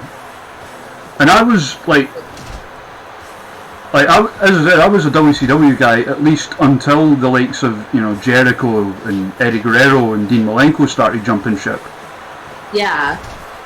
That was when I started to turn. I mean, I was still watching WWF, and it's weird because the way it was shown here was totally different to the way it was shown in the US. Back then, they wouldn't show it live. They would show it the following, like the Monday where you had the Nitro and the Raw, they would show them on the Friday, like at 9 p.m. rather than doing it like live. Yeah. And then but I didn't have the channel that carried Raw, so I would watch Nitro. Then on the Saturday morning / afternoon, you would have like, you know, like the B shows like Bottom Line and Superstars kind of stuff. Yeah. And then they would show, later when it started, they would show SmackDown. Yeah. So, and then on Saturday evening you would have Thunder from WCW, and also like one of the other channels later started showing like ECW, and then but at first they were like years out of date. It was ones from like round about the time of their first pay-per-view. Yeah. And then finally they kind of caught up, but they were still on a couple of weeks delay. You're just behind everyone else. You're like, oh, I really like this one dude who's never seen again. I mean, I'd already seen some ECW because one of my cousins was in touch with a tape trader and managed to get like stuff from like them and New Japan and stuff. Oh god, yeah, it's so crazy how we watched. Like, I didn't do any of like the tape trading, but I knew people who did, and like I would be on like the forums because I didn't have any friends who really watched wrestling. So Yeah. like the internet were my friends with wrestling, and so just seeing people like just trying to get access to these. I'm going to fast forward the rest of this match because otherwise we will go over time. 62 minutes. They're really having it epic. 62 minutes, 100%. Vince McMahon wins. Oh my god. Next up, Christopher Saint versus Lily Faye. That was how he beat Nick Gage as well. He choked him out. Yeah. Now, I don't know what, That would be his weak. I don't know what Vince has been eating, but damn. Once he didn't have the pressure of running WWE, like all bets are off. He fought a bear. He's ready. He's in his third chapter of his life. He's gonna have 62-minute Iron Man matches. Here we go, Chris Saint with his absolute banger of a theme.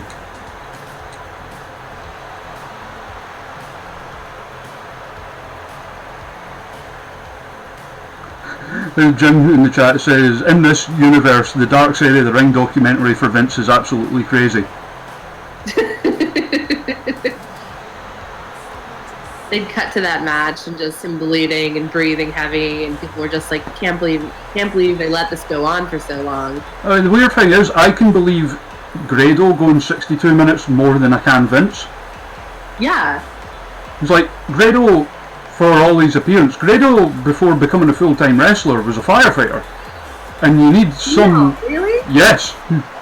Wow. So, like, you need some level of fitness for that. Yeah. So, you need to have the cardio. Like, the funny thing is, when we had Courtney Rush on, like, she must have heard something about that, but she got confused. And she was like, wasn't Grado like a cop or something? It's the same thing. Well, where I think the confusion came from is there's a comedy show here called Scott Squad, which is like, it's a piss take of those, like, camera shows that follow the police around. And he's in that. Oh.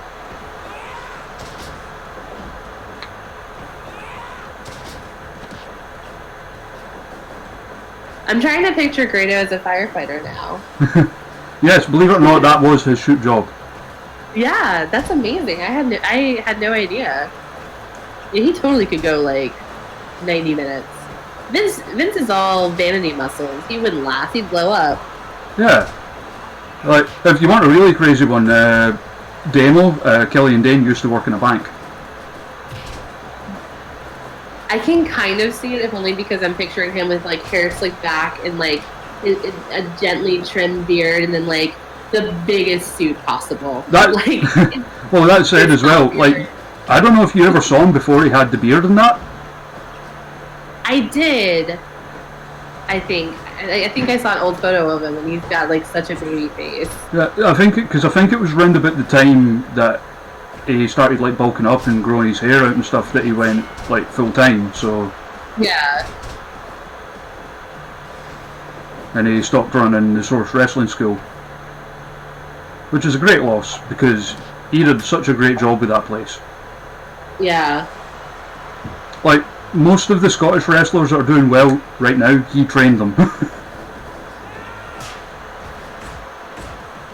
So, I mean, like Joe Hendry, the Coffey Brothers in NXT UK, Viper, Nikki Cross, Isla Dawn, Chris Saint, Nice list. DCT.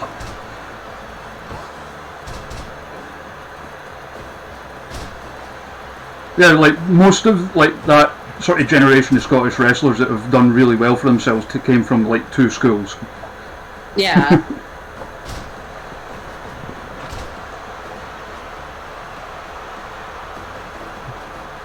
Chris Saint, former champion of our wee company here. It was actually Rusev that beat him.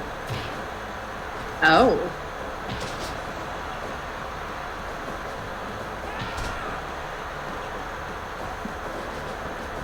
I like the yelling. Oh yeah, it's Chris Saint, so I had to make him as loud as possible. He's a very loud man.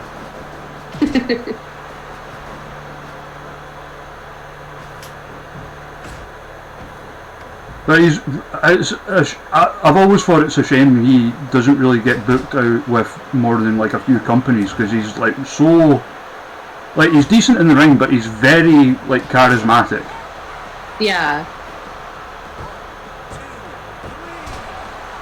Oh, and he wins with a boot to the unmentionables.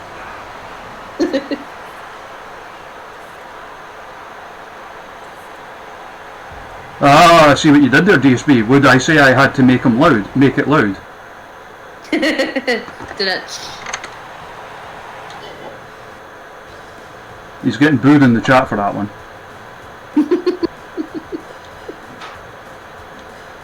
Right, so 8-person tag. I think we're going to have to Benny Hill this one. Oh, you think I'm joking? I can't wait to see it. Is it going to play the music or? You're damn right it is. Yes. Like the dumb made up stuff we do on this. We actually have a title called the Benny Hill Memorial Championship that can only be defended in matches that run at 400% speed. Oh my god, that's amazing. The current champion is actually Aisha Raymond. I'm gonna have to. We have this game, and I haven't really like done much with it, but I feel like I'm gonna have to do more now. I've learned all these things that you can do. Yeah, and as I said, it's more aimed at people like nerds like me that sim the matches rather than actually playing them. Yeah. But I love it. So Emily Hayden and her real life current rival, Amy Alonzi, already in the ring. They're arguing over a toaster.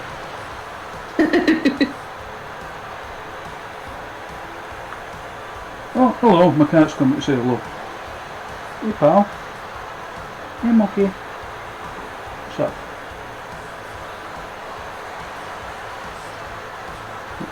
She's not a very loud cat though, that's the thing. Winston's loud. Zoe is quiet. He's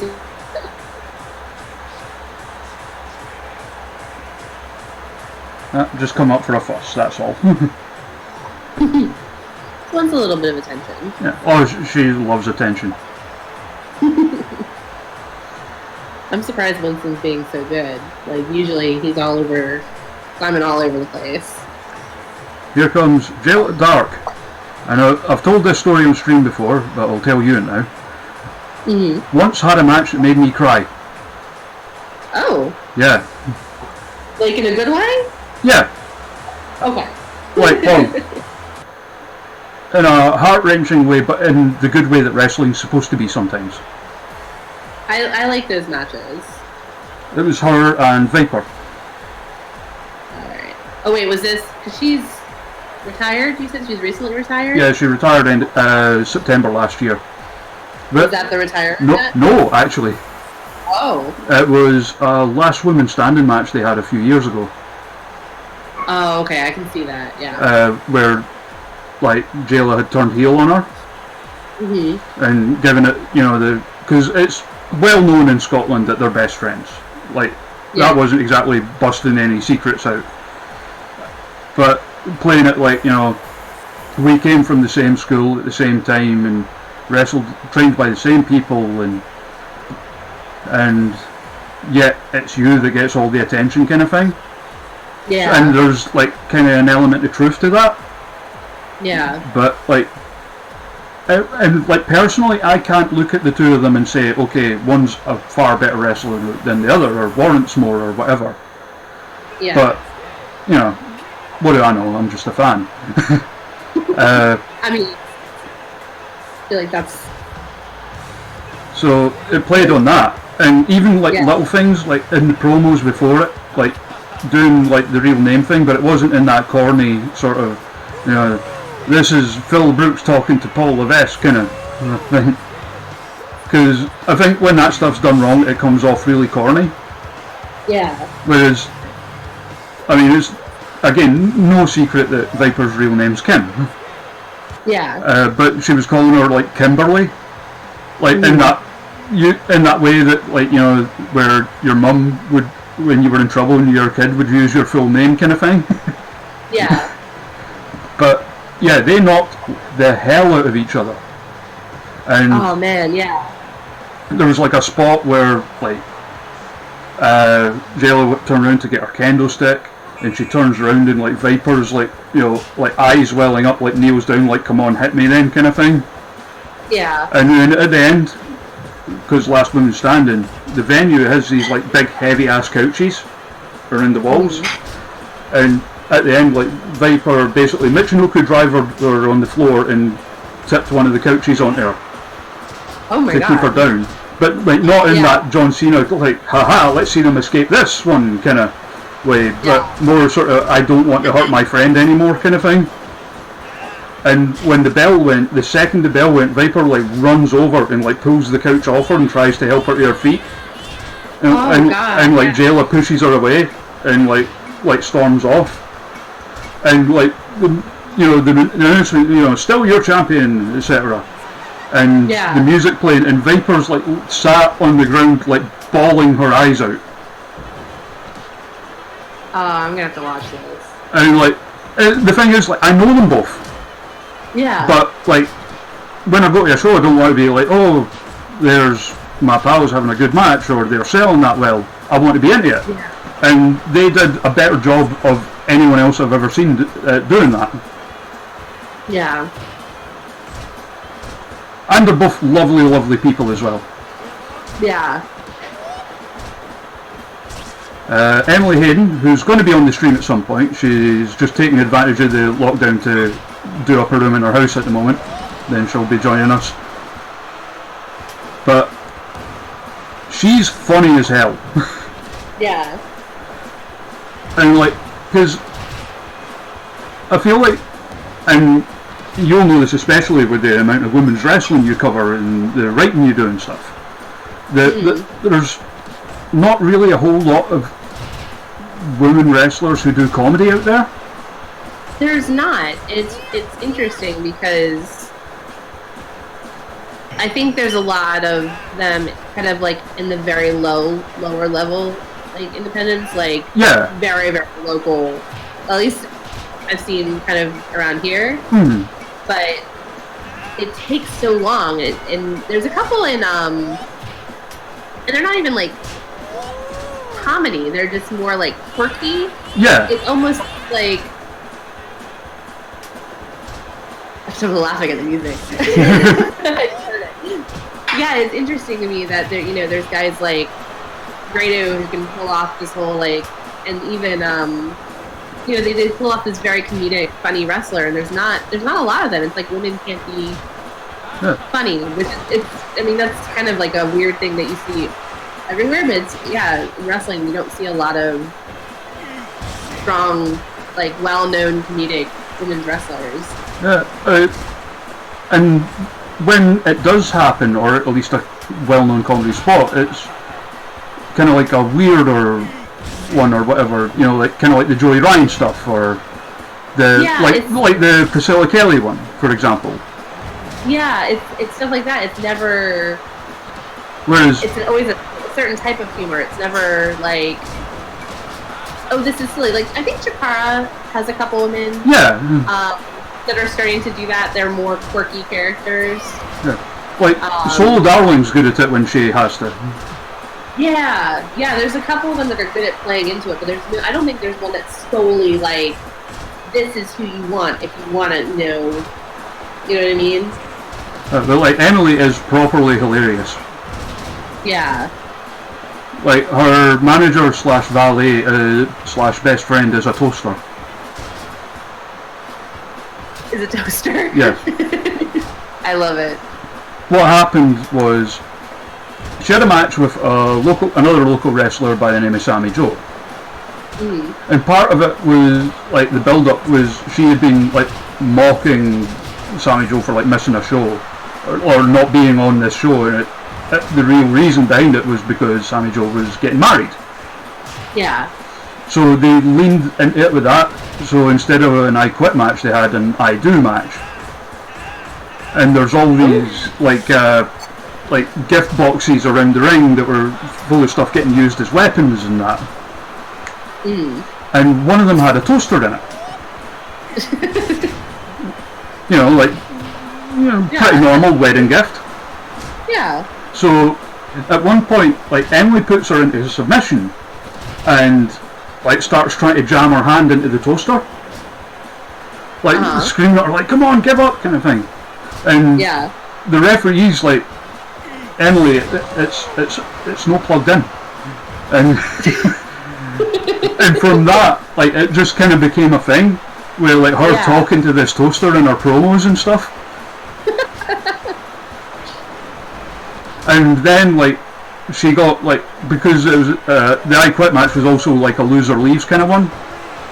Yeah. Even though she's not done with the company, it's like part of the storyline. Yeah. And, oh, what are you doing? Angel Hayes with the spear on Emily Hayden after the match. Wow. The disrespect.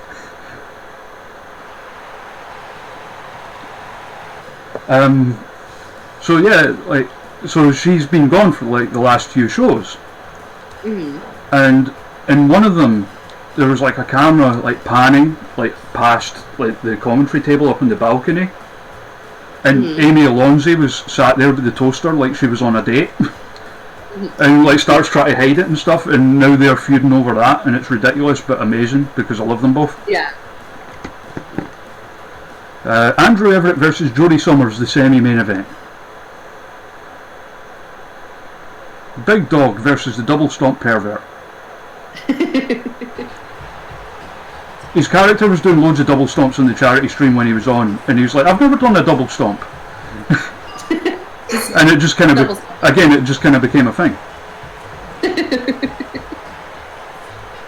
Rusev versus the Bear. Are you mad? Are you mad, Kate? Yes. Oh, that's alright. As soon as you had told me about Vince fighting the Bear, I was like, I need to have the Bear on the card.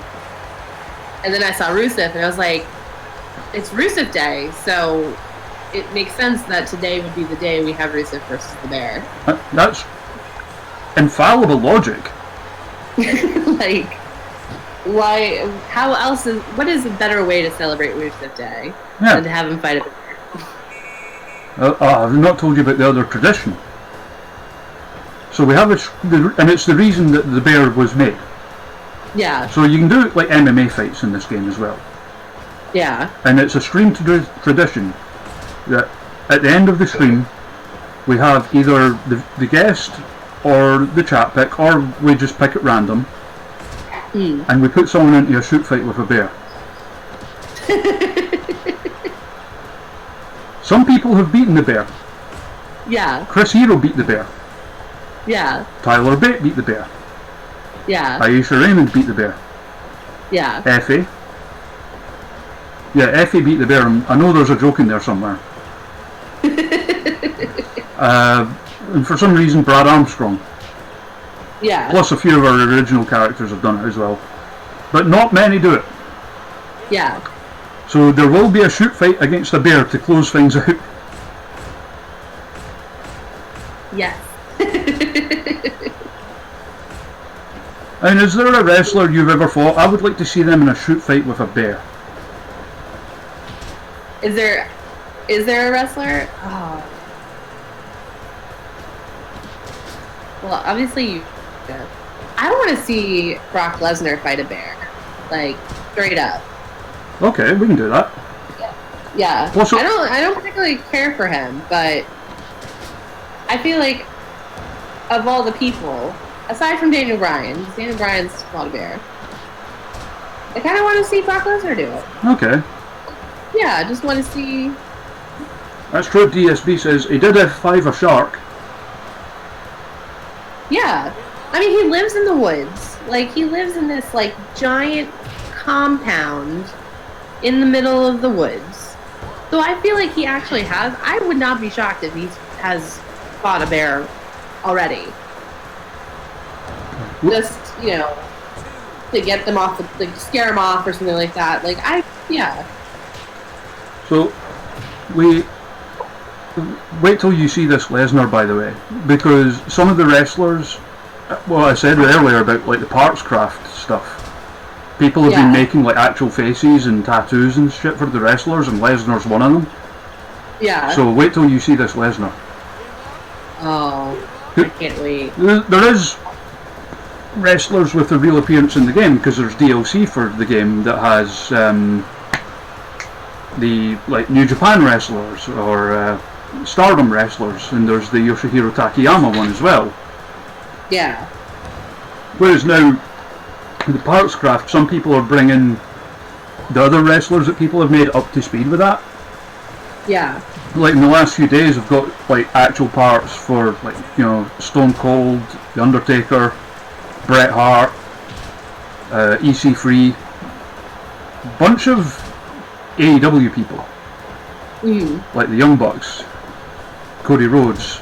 Not Kenny. Well, someone did Kenny, but Kenny, I've got Kenny already because he was still with New Japan when that came out. Yeah. But yeah, the Lesnar looks good, and I tried to make him just the right shade of pink as well. He has to look like a boiled ham. Like that's the comparison.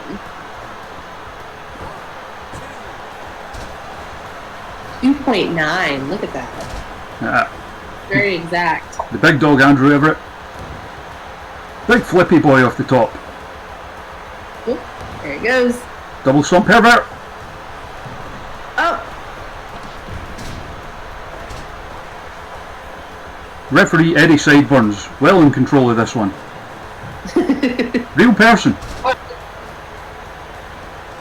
Former ICW referee. Hello Gajira in the chat, how you doing?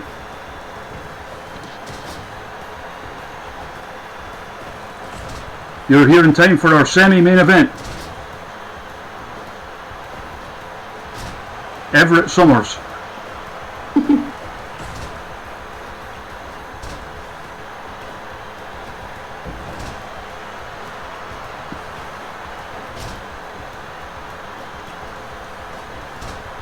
Everett's a good... Everett, in case anyone in the chat doesn't know, by the way, has also started doing his own Fire Pro streams. Oh, is he? Yeah. But he did a tournament last night that was all like the random made-up people from WCW World Tour. Oh. Well, I say made-up, they were all like sort of loosely based on real wrestlers. Yeah. Like there's a guy that's supposed to be Shinya Hashimoto, there's like a great Sasuke, and Atsushi Onita.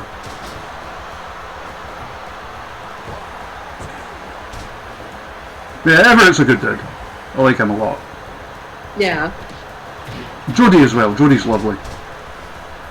Are you familiar with Jody? I am not. Yeah, he's American.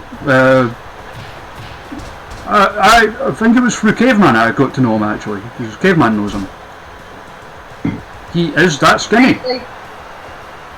I know the name, but... Yeah, he's a really nice fellow. Yeah. The thing that's we had him do a guest booker thing, but it was when he was on that all the releases were going on.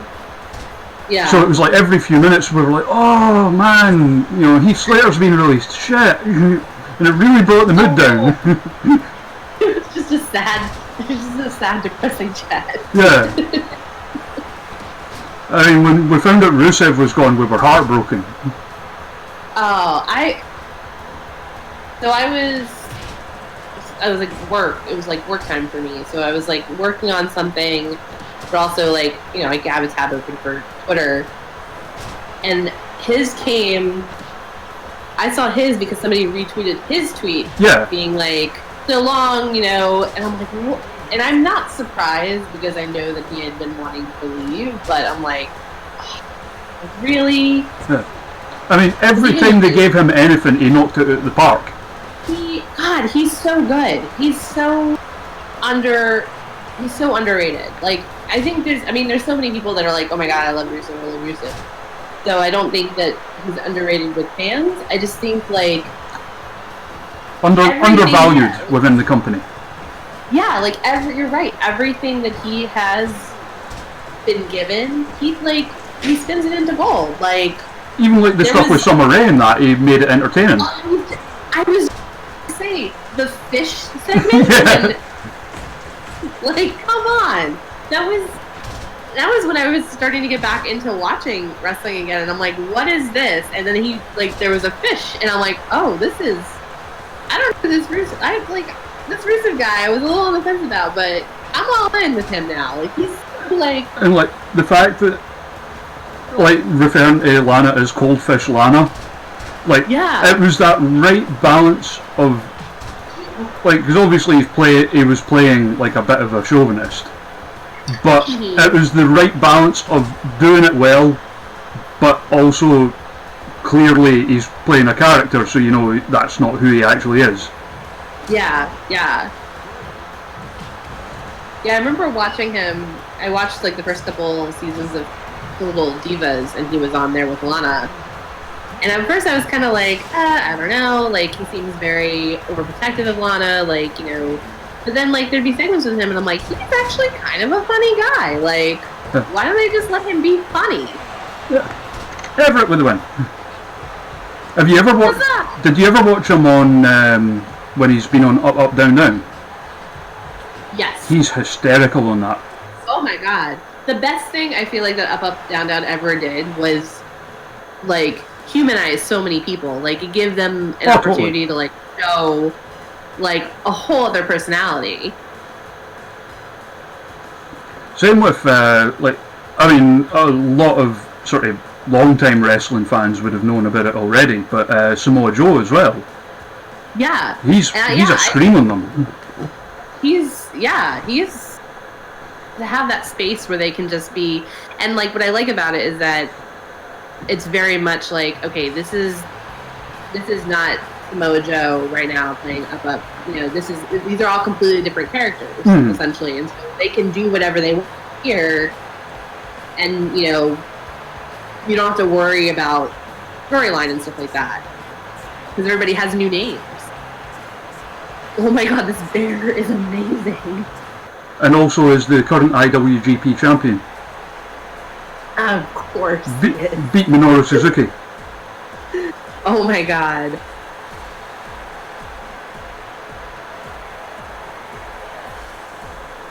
Rusev is ready.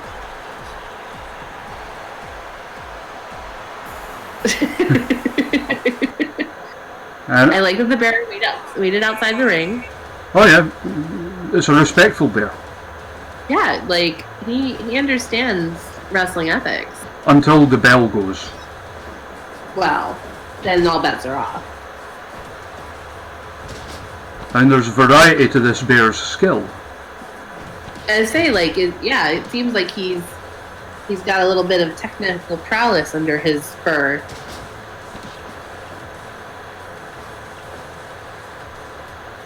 So who have you got for this one, chat? Rusev or the bear? Title on the line. My money's on Rusev. All these slams gonna wear down the bear. Hello, Winston. What you doing? Oh, you've got a cat soaking up to you now as well. Yep, he's awake. It's close to dinner time. I said it was quotation only because it's 2 hours until dinner time, and that's usually when he starts to play the dance. Mm-hmm. I know exactly what you mean. I'm so hungry. I'm starving. You're fine. Oh, Rusev busted wide open. Oh. It would just make him look more of a hero when he wins. Exactly. Yeah, the chatter behind Rusev, by the way. Oh, bear plane spin. Oh.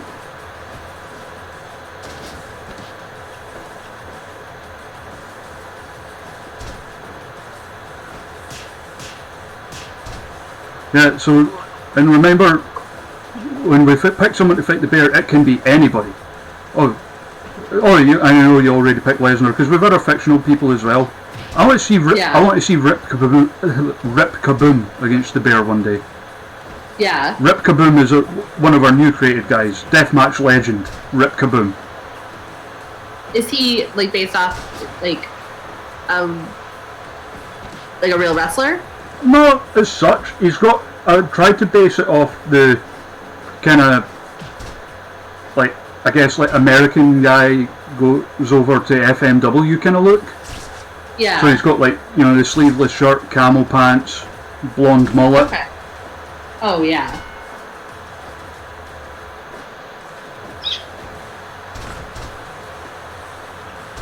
The bear can't climb the turnbuckles. Don't be silly.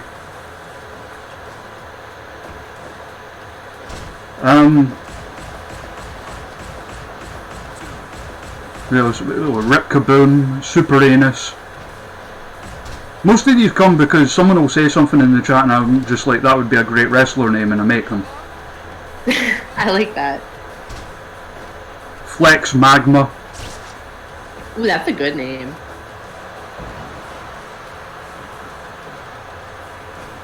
Whereas some of them are like going back to the 2K days, like based off like Friends or whatever.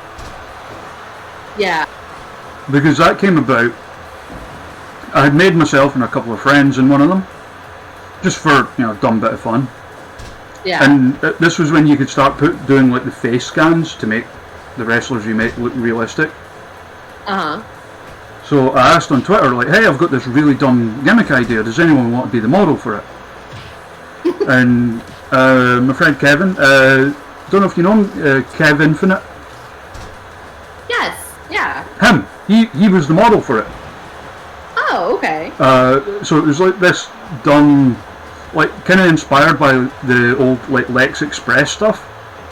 Yeah. So it was like the total hyper like USA kind of gimmick. Oh my god, that's amazing. The USS Lariat Buck Lincoln. Yeah. And yeah, that was modelled on Kevin. And I posted the results, and so a couple of my friends was like, hey, that's cool, can you do one of me? And I was like, yeah, sure. And it kind of snowballed. Now you have a whole roster. Yeah. A giant roster. Plus, like, dumb original stuff we've made up as well. Yeah. Such as Rip Kaboom. Is Bear chewing on Rusev's head? Yep. I didn't know that was allowed, but okay. Well, that's why the ref was counting. Oh, he only could chew on his head for X amount of time. I see. Yeah, it's like holding an illegal hold on the ropes or whatever. That's fair. Well, it's because it's a Japanese game, so like, and it's the same with if you bring a weapon into the ring, the ref does the count rather than disqualifying you outright. Because the refs generally, in like New Japan and stuff, at least give a bit more leeway in that kind of stuff. Yeah. There, at it again. Rusev and his tasty face. Chewing on his head. Oh, big kick for Rusev.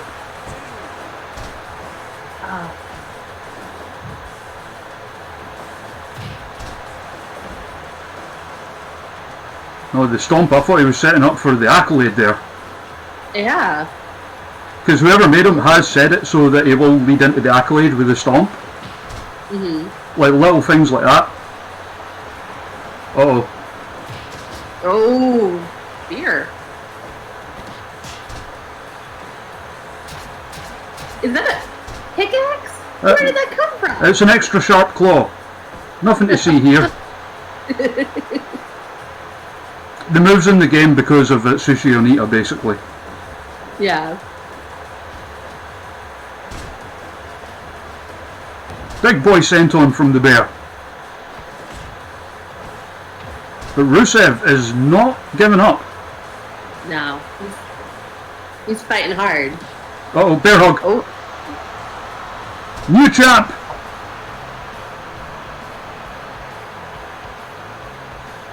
That's how the bear has finished most people. So Rusev has lost the title to a bear. I mean, no shame in that, certainly, but It's true, it was a hard fought match. it was a hard-fought victory, yeah. Yeah. I like the bear's stance. Let's see, overall percentage was... Bear of Wrestling for the Beats and won the Breville World title to become the new champion. 88.9. Nice. That's. I mean, we've only. I mean, it's been a high standard set so far. Yeah, I saw the list. So. What was the leaderboard? Oh yeah. So that would put you.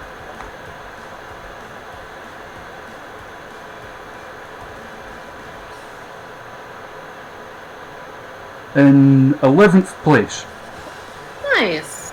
I'll take it. Above Aisha Raymond and Patrick W. Reid, who are both tied. And below Jam O'Malley, who has actually booked shows, so he's got an unfair advantage. Yeah. So that means Maya's still at the top. One of the only non-wrestlers we've had. We've only had 3 people who aren't directly involved in wrestling at all, including yourself. Yeah. So we've had you, we've had my friend Maya, and we've had Mark and Sony-san on Twitter. You know him? Oh yeah. Yeah, he's in 9th. I'll have to watch that. He scored 91.5. That's amazing. Maya, my dear friend Maya, we had her on doing that pre-show thing when we had Viper on, and she came top with 97.1. That's incredible. Oh, hello Alicia, we're actually not long to go, but I might stick around and do some stuff on my own, because like Kate's got her own stuff to do today. Made 2.1 million with that show. As we head into July. What awaits us? Oh, did they find Wade Barrett? Oh. Everyone wants more money. I mean, Rusev did fight a bear. I mean, Rusev can absolutely have more money. Yeah, the scouts have found Wade Barrett and Gangrel. Oh. I think it's Wade Barrett anyway. Couldn't find him on the thing. Oh, I think I see him. Below Liam Thompson. Oh, yeah. That's a decent Wade Barrett. Yeah. That's a better Molly Spartan, but I'm biased because I made it. Oh yeah, AEW released Orange Cassidy. Wait, like... No, in the game. Oh, okay, I was like, wait, what? I didn't see that. In the game, that's why he's a free agent. Oh, okay. I was like, what? Yeah, I'd have been ready for fighting. Yeah. Who's Gangrel? Did I miss him?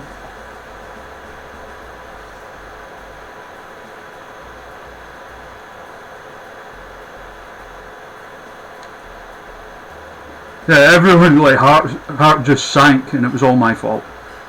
Yeah.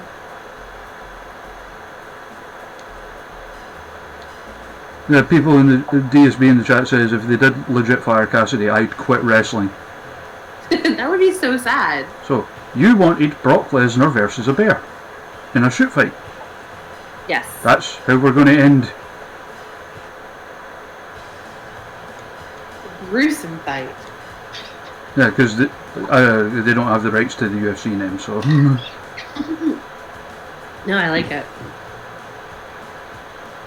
There's also SWA rules, which is... It's like a weird mix of wrestling and MMA rules.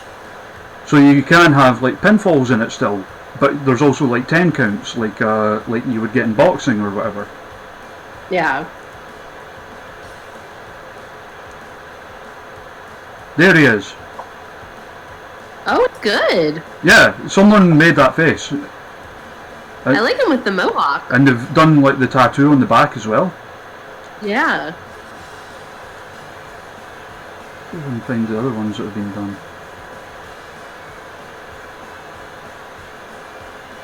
Like someone did you can't really see it, but a Jericho face. Someone did, Oh, I see. Yeah. Someone did a Cody Rhodes. Someone did a Mox. Someone did a Darby Allin. Nice. They've done the Bucks. They did the Orange Cassidy, and like one Yeah. of the they've done an alternate Orange Cassidy head that has the sunglasses on. Yeah. There's an idea actually. Which bear should Lesnar fight? Because we do have two bears. Oh, I didn't know there was more than one bear. So What's the other bear? So we have- There's a giant. we have a giant bear, and we have this other bear that is actually a two-sport athlete. Because this bear plays hockey as well. Wayne Gretzky. Yes. Yes, let's do Rain. Yes.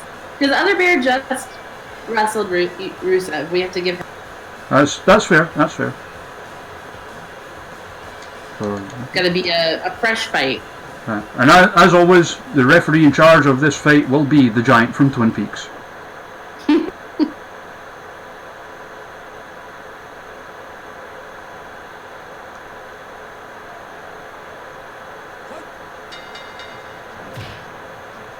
So who have you got for this one, Kate? My money is on Lesnar. Maybe. I We'll mean, see. if anyone could beat a bear, Yeah, I feel like if anybody could beat a bear, it would be Lesnar. yeah, we got, as always, Chris Hero watching on in the front row. There is a dude in the front row that legit looks like Chris Hero. I like it. Maybe it is.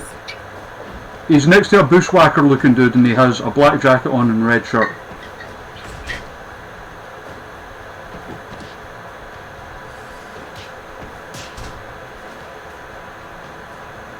The guy in the green shorts kind of looks a little bit like Bill James. The guy pumping his fist? Yeah. Yeah, I think if that's who I think you mean, that he's sat next to the Chris Hero looking guy. Yeah. Green shorts. Yeah. All right. Yeah, he is. I see it now. Yeah, it didn't pan all the way over.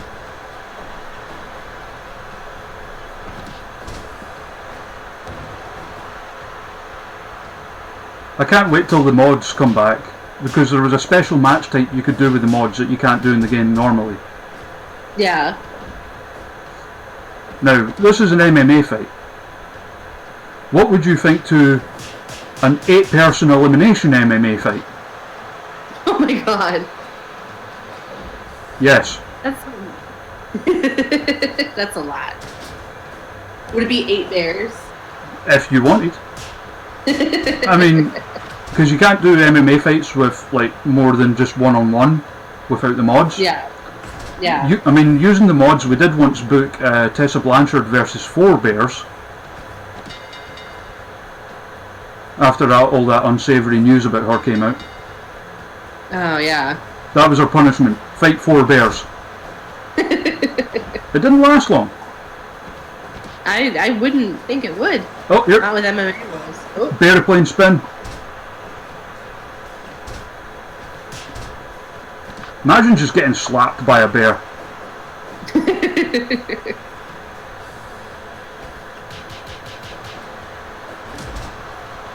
Quick hits.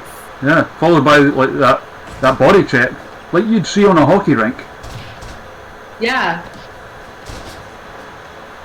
I like that he's, it looks like a full... I thought it was like a jersey and pants, but it looks like it's kind of connected, so it's almost like he's wearing a singlet. It looks like, hockey gear. It's supposed to be like the Islanders colours. Yeah. And I've got like alternate ones with like the like basically the other teams that Wayne Gretzky played for. Yeah.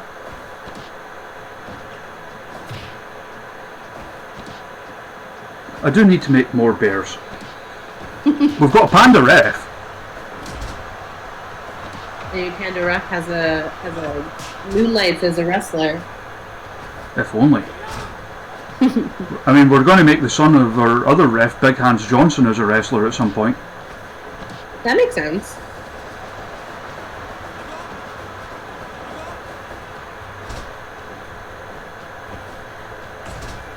Oh, Jen getting all Canadian on us in the chat. Wayne only played for the Oilers, everything else is a lie. Well, I do have one of the other alternate attires is like the Canadian like national team gear, so, or as close as I could approximate to it in the game at least. Yeah. Oh, Lesnar bust open. Oh, that's a great idea. I should make a Chicago Bear. Yeah, there you go. I'll absolutely do that. I mean, the only football gimmick I've made before, and it was with this person, it was before we found out all the unsavoury shit about them. But it was Enzo Amore, Yes. but done up as an XFL player called Enzo Amore. See, I could see him as a kicker too. Like, Oh jeez, Lesnar wins. he beat the bear.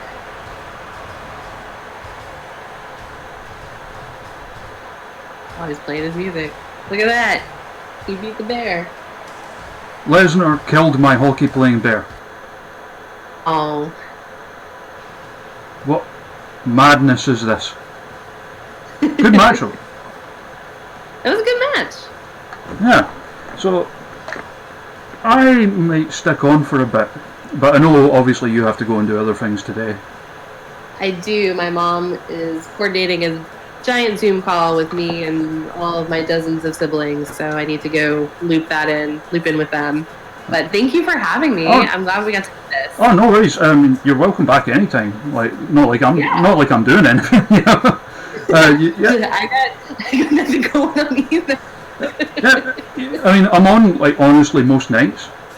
So like, if you're ever just like bored and you want to come in and just like have a laugh or whatever, just let me know. Yeah.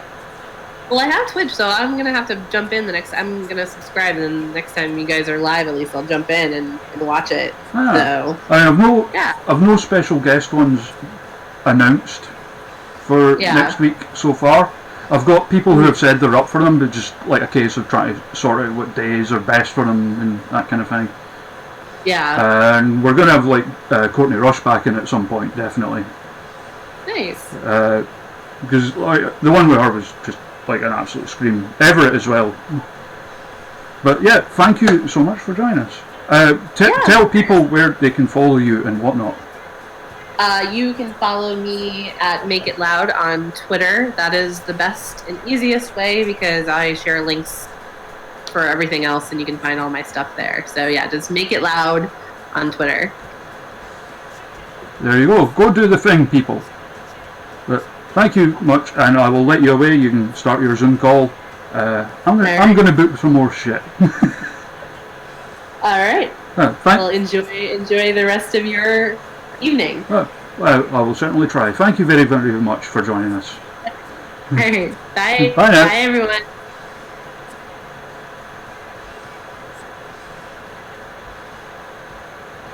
Kate there, wasn't she lovely once we got it working?